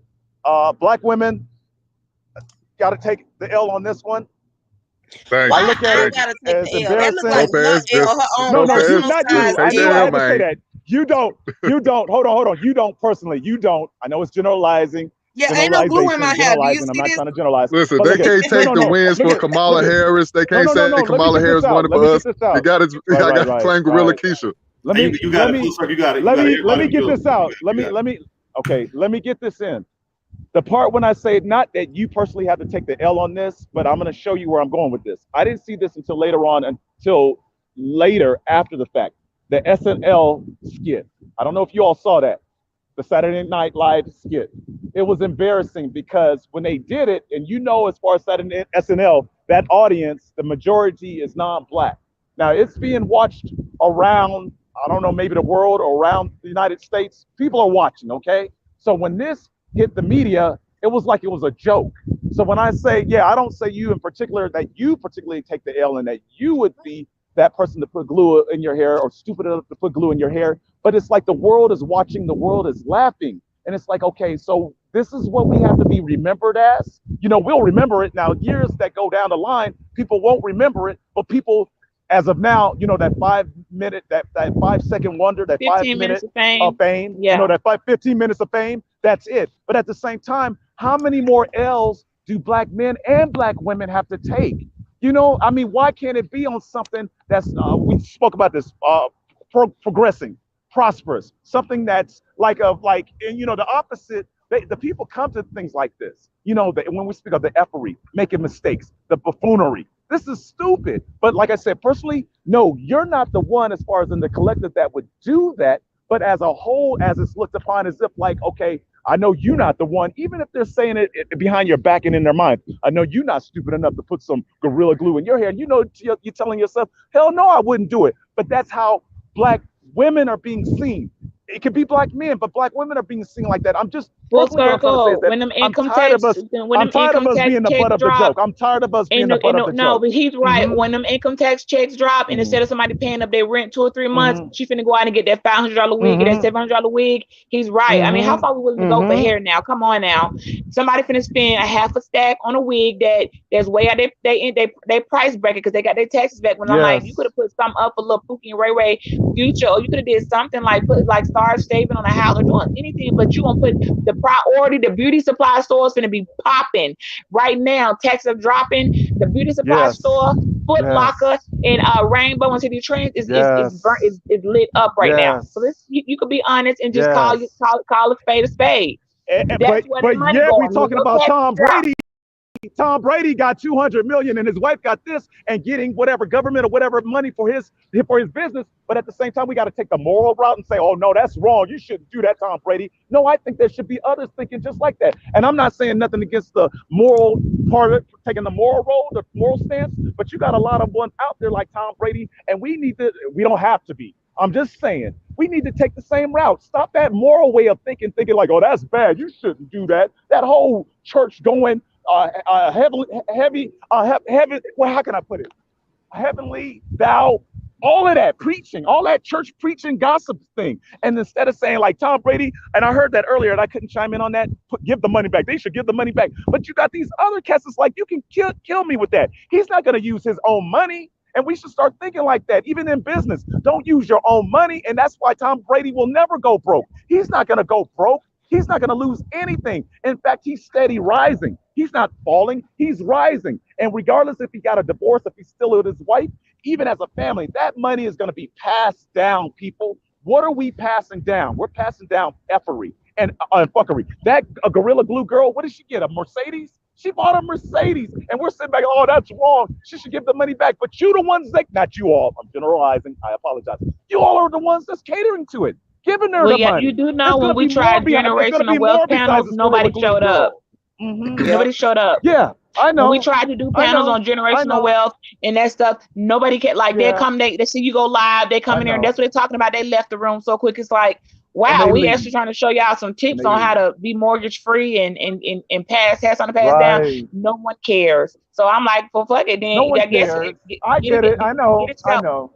Hey, real quick, hold on. What we gonna do is Go ahead. Since we just had Go ahead. Chaos Rain come up in here, we're gonna let him give his take on this whole Gorilla Glue shawty situation. And then after that, we're gonna move on to the next thing because we're gonna have to get up out of here real soon. Like I said, because we got an interview with Teapot at 8:00. So go ahead, panel Chaos. closed. Yeah, go ahead, Chaos. Go ahead and give your take on it. You know, a lot of Black people are desperate today about getting money. I didn't know this one was a teacher before she decided to put glue on her head. It tells you the economics of this country, how people are desperate to do anything for attention and to come up. And that's how I see it. And that's how I see it moving forward. No person in their right goddamn mind should be giving no GoFundMe for fuckery and nonsense for anybody to come up and get not only a contract, but maybe a gig on that type of bullshit from what I'm hearing right now. And I'm very disappointed because this is how desperate people are nowadays. You're going to see many more Black women do this.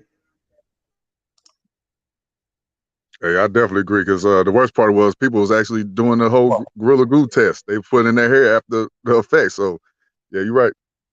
A dude glued it to his lip. He glued a plastic cup to his lip. Yeah, I tried not to say that, but yeah, black men take an L for that one too. But anyways, man, we're gonna move on to the. You know what that shit remind me of? Real quick. Yeah, I was saying. That's why when you know, like, just had to put that in there. You ever seen like? Yes, I did. Y'all ever seen the movie? He stick his tongue to the freezer, and then his tongue gets stuck to the damn freezer, and then he wonder why his tongue stuck. Like, dumbass, because you should never done that stupid ass shit in the first place.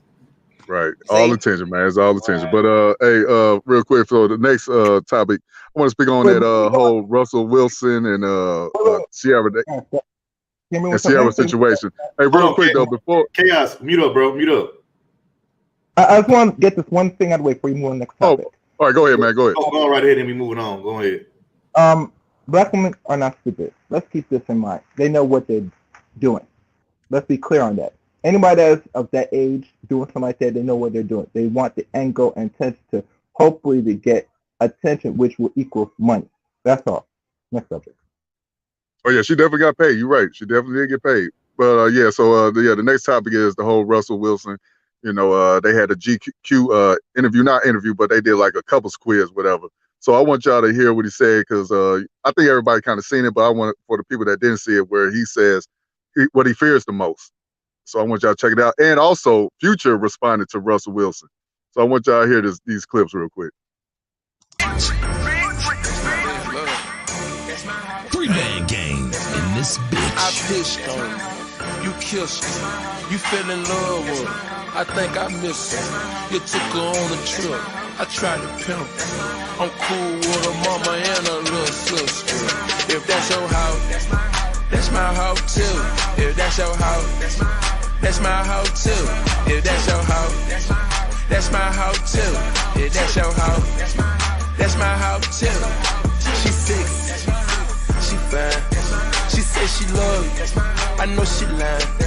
We stay fucking from time to time. You can marry her today, still mine. You played at 2 colleges, NC State and Wisconsin. All right, good. Okay, what's my greatest career accomplishment? Well, I mean, the obvious Super Bowl. Okay, there we go. What's my biggest fear? Not be prepared. Yeah, I probably have one that's bigger than that. Was it LOSIN? Yes, losing you. Now, enough with the sentimental stuff. All right, you heard it right there, man. Shout out to Future. By the way, that song was old. That was just something I put up, so Future never responded. That was all. I was just trolling. You ain't shit for that. Let me get my dibs at this first, and I'll let everybody else go. So let me say this. Look, I don't give a damn with about the whole Sierra Russell thing. You know, if they happy together, cool. You know, if they like it, I love it.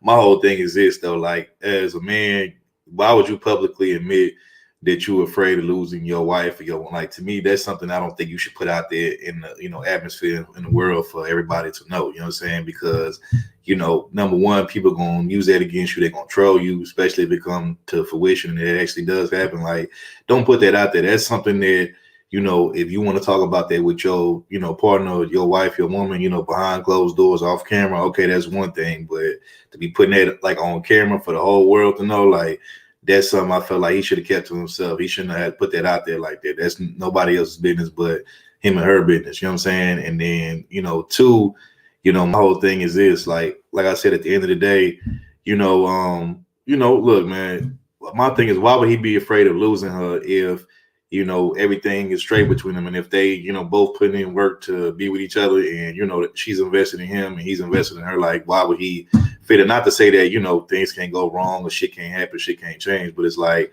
to me, I feel like he kind of like bringing it on himself, because it's like you kind of like living in fear and you kind of like almost wishing some shit to happen that it ain't happened yet. You know what I'm saying? Not to say that don't be prepared, but at the end of the day, like I said, there's nobody's business but their business. And then two, like I said, just don't put that type of energy out there like that. Don't claim that shit, because a lot of times when you do, that shit end up coming true. So that's my only take on it. Y'all got it. Yeah, I was gonna say that too. I think it was probably taken out of context. He probably was saying something like death, something bad happened to her. God forbid anything happened to her. But I think that's what he was probably saying. But let's just say if he was saying something about, oh, she might leave me for another guy. Listen, man, I never cared about a woman leaving me for another dude. My only thing was, don't leave and take all my money. Don't take my house. Don't take my cars. Let me keep all my stuff, man. You go ahead, be with that dude. In some cases, women might go with another woman. So if you want to do whatever you want to do, hey, it's on you, sister.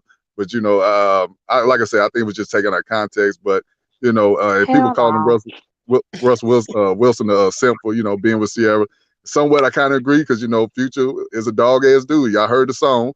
This is the type of dude that she decided to have kids with. She's supposed to be a godly woman, supposed to be a Christian woman, but you know how things go. You know how sisters be.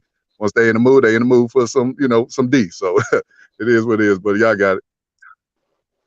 I'll end here and I'm gonna jump down, you guys, because I'm about to die. I I'm only giving him a pass because of due to recent events, it's very possible. Due to people we've already buried, it's very possible. Shout out to Monica Moljust, she's one of my moderators and also a fellow content creator who buried her mother yesterday from COVID.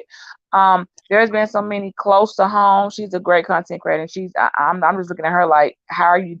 Both her parents caught at the same time, and her mom just wasn't able to pull out of it, but her dad did. But that being said, a lot of stories. I'm giving this to people are getting a real dose of 1 minute somebody here, and the next minute they're gone, and it's so quick and so just fear in it. He's not some. Come on, he was able to hold her down all this time. People get caught up in emotions, have a moment, and you just can't tell the world. Like, unfortunately, they're gonna make a mockery of your heart. You know, he wore his heart on his sleeve. So, but I think if the world wasn't going like it is, like, what happened to someone's girl? Like the other day, somebody dropped that like a couple weeks ago. I was like, what happened to her? She was just fine. Like every time you turn around, somebody's dying and something's going on, and they seeing it too. And you know, he's like, oh my gosh, you know, I can kind of get it just because of the times right now. I mean, that's what I'm hoping. The times got him a little shook, because sometimes I be a little shook. I think about some people around me, and I'm like, I get a little lump in my throat, like, oh my gosh, they could, you know, I don't want it to be me, and I pray against that. So that's all I'm gonna say on that. And thank y'all so much for letting me up here. It's been another dope. I want to go next. All right, you got a full circle. You got a full circle. Here's how we're gonna do this. It's gonna be for you full circle. Then we're gonna go to Joe. Then we're gonna go to Chaos. But you got it. I'm gonna say this. I get it, and I get what the sister was saying too. I would have never put it out there like that. There's a thing called okay, I can't even get it out. Okay, social media. I would have never spoke on it. You know how when you speak on things, it comes true, or you know, speaking to fruition, things come. You know, on things that you speak of, negative or positive. I just never would have put it out there. And as the sister said, people die every day. It's just certain things that I just won't put out there, just for protection. And we speak on protection doesn't just have to be physically; it could be mentally, it could be on all aspects. But I just wouldn't have put it out there like that. I get it when it comes to Russell Wilson. I just wouldn't have never done it personally. And it's not even about losing her on that other end as far as another man taking her. I could care less. Like the gentleman just mentioned, I'm with you on that. Just don't take my don't take my property, don't take my money, don't take my stuff. Go ahead and go be with that nigga. Go ahead. Yeah, you ain't gonna take that. You ain't gonna take that. She can take you, you throw that other man can throw it down to the get down. I don't care. Just don't take her. But other than that, yeah. Now when it comes to the death part, no, of course I wouldn't want to lose her. And I get it on that other end. Exactly. Yes, sir. Exactly. I'm with you on that. And I wouldn't have put it out there like that. That's just me. I wouldn't have put it out there to the whole world. But I do understand. I'm good. I'm done.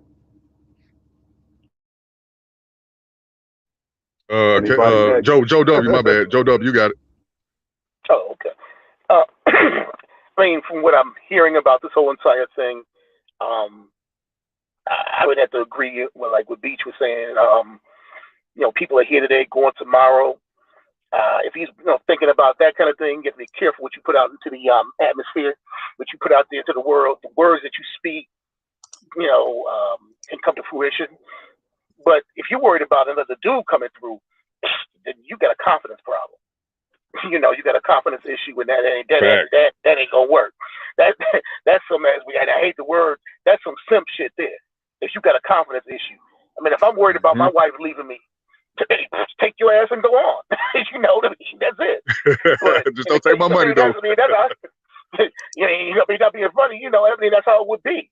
But we never got to that point, thank God. But if you're worried about the health aspect of it all, people are here today, going tomorrow.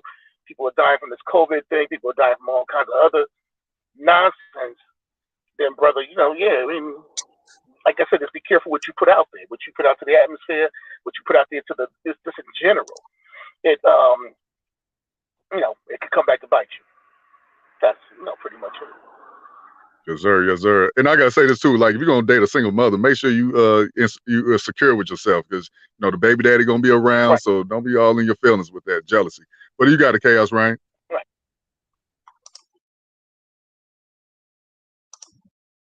Chaos. Hold on. Going twice. Oh, okay. I gotta keep this short. I didn't really want to come up today because I was busy. But I would say this with the Sierra thing. That right there A lot of people been talking about that already, and it's questionable now that okay, you feel you can't live without her. Then you made her hold all the cards in this relationship, end the story. And mind you, she has got another side dude when she's ready to go fuck. And when time comes, and possibly will, and we hope it doesn't come soon, that once you find that she fucks on you, what are you gonna do? You gonna stay or you gonna go? You just open the door and say, oh, that means you can't live or die without me. That means I can do anything.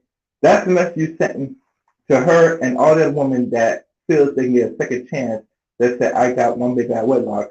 I can bag a Russell Westbrook. I'm sorry, that's not going to happen. All right, good.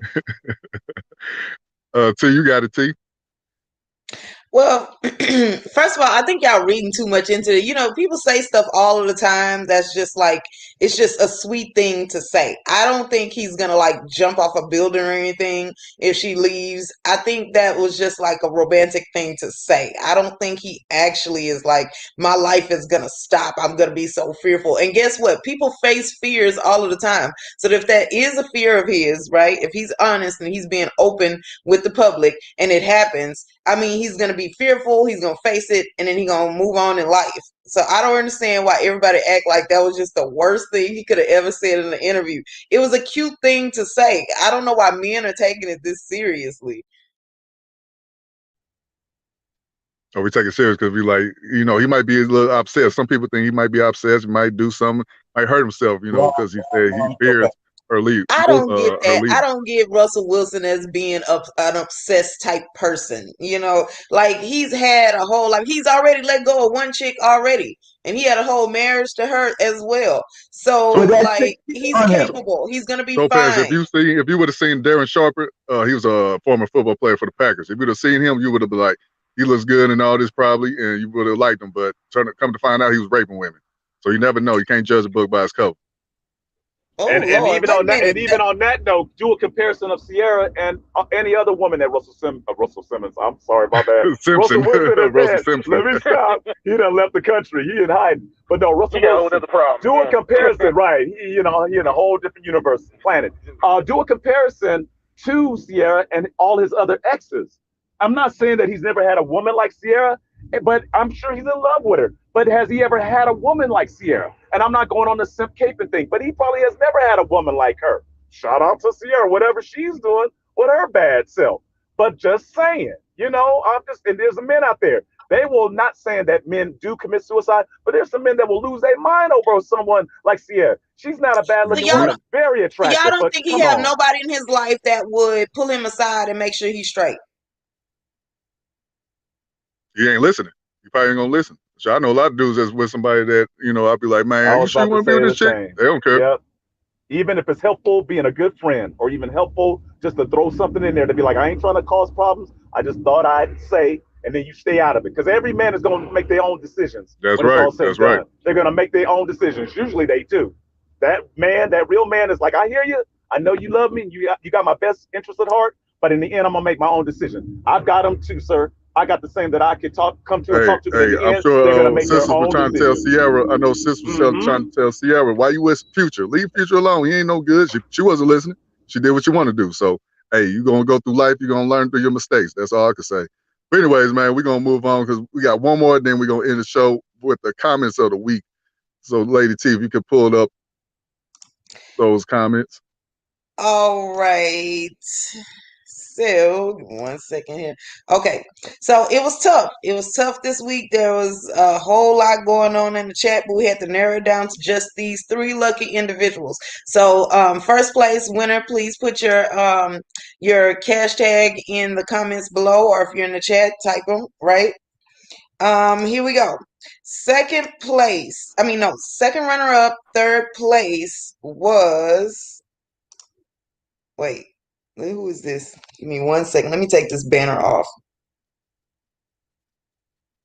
Y'all by this time know that he's up here on the panel now. Joe W. Joe W. The song should say, give me 1 second. Hold up, y'all. Oh, it says the song should say Bitch, put your pants back on. Yeah, Joe W. Hey, I guess I was playing that one song. Put your what's the song? T-shirt in your panties on. And it had what's that girl name? Chloe Bailey. I think that's her Right. name. And Lizzo was in the videos, you know, with their T-shirt and their panties on. And I guess Oh, Joe okay. W. felt like, hey, I want to clown Lizzo, so he got on that one. Okay, and now I want to say that I've been doing this backwards because I uploaded them in the wrong direction. So Joe is actually the first place. He's the winner for this week, right? That was just extremely hilarious. He played off of a song that Brandon, like, you know, you could tell Joe really put some thought into this comment, and that's the kind of things that we like to reward in our chat. So Joe, go ahead and drop your cash tag. We got you after the show. Okay. Joe, would you like, actually, you know what, since you're up here, Yeah, you got to explain speak. yourself. Yeah, you got a speech for the people?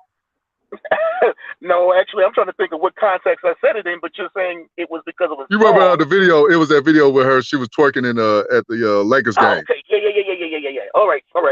Yeah. So Yeah. okay. I mean, man, you know, it's one of my Joeisms. Joe Wisdom. You know. Yes, y'all So you didn't like recognize it. You that didn't like Joe it twerking out there, like everybody in the chat. you didn't. You wasn't turned on by Lizzo doing that, right? I assume. Nah. You ain't shit. All right, congratulations, man. All right, man. Thanks. Okay, so second place, first runner up was Torian Rain, right? So he says, Third Ward Colombians, stop lying. You would swing from Lizzo Lady Lumps. So Third Ward, I got a question. Now, I mean, how do you feel about this comment? Because, you know, the people need answers. We got questions. Now you're on mute. Third Ward, he on mute. He like, yeah, now hey, you want Tori to ain't talk. shit for that comment. Mm-hmm. Okay. All right, who we got? Hey, no comment. No comment. No comment. Exactly. Okay, so then finally, second place, third place, second runner up is Ed Unchained. Of course, you know, somebody needs to chain Ed ass up in these chats, right? Like, he gonna just be in a lineup every week. So he says, I would stalk Lizzo. I love a good sumo bedroom match.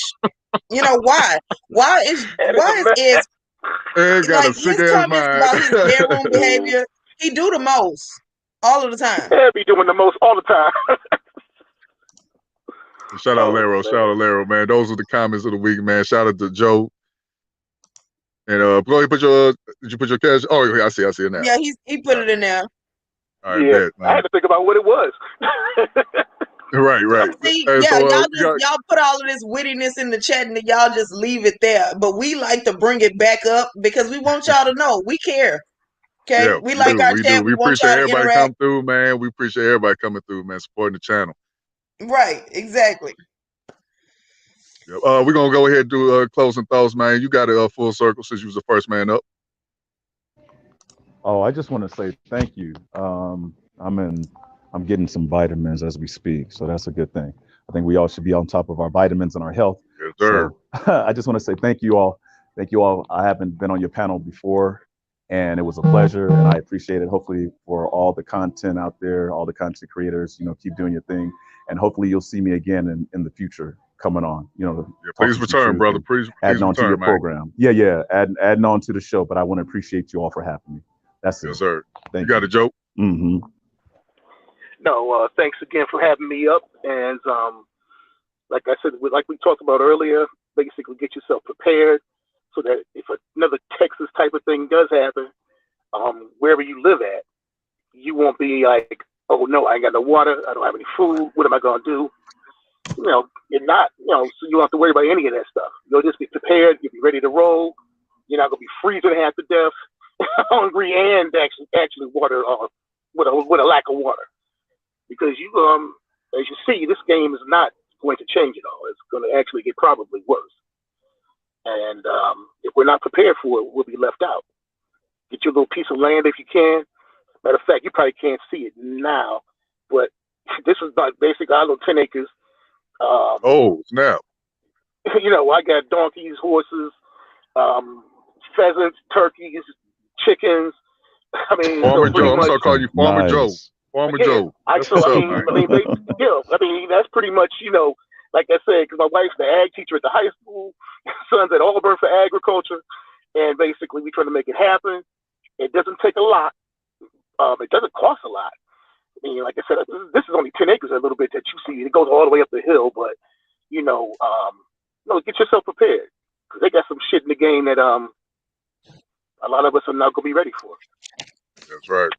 Nope. Whoever's next. And thanks again for having me on. And thanks again too for the little super chat. Cash App. Yeah, yes sir. Cash App or whatever. No Yeah, problem. you know what I mean. Yeah.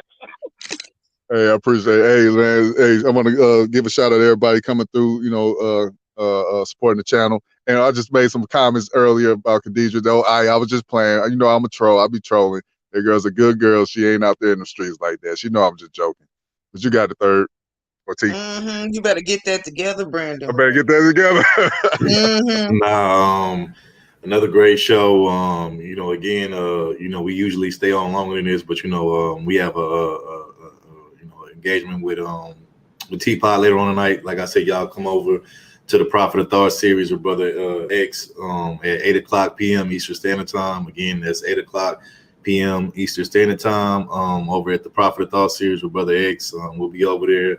He will be interviewing us on our new channel and how we started and all that kind of stuff. So make sure y'all definitely come through, show a bunch of love and support to us. And we appreciate y'all for coming through today, showing love and support. And we always appreciate y'all just coming through and just showing a lot of love and support, man. So we appreciate y'all. We definitely will catch y'all next week on the next show.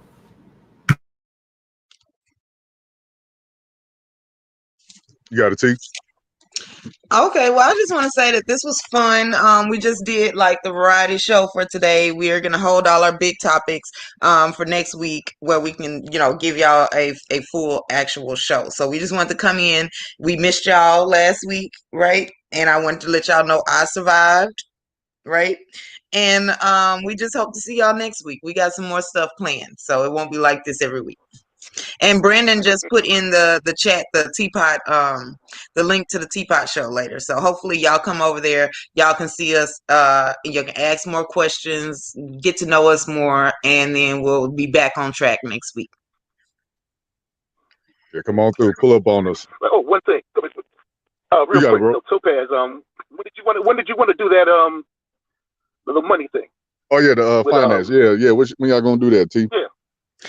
Okay, so right now I have to make up some stuff that I missed out on because of the storm. So not this weekend, but next weekend if you're available. I do my shows on a Sunday. Okay, so you're gonna do it. Okay, not a problem. Okay. Yeah. And we out. All right, bye y'all. Peace, y'all.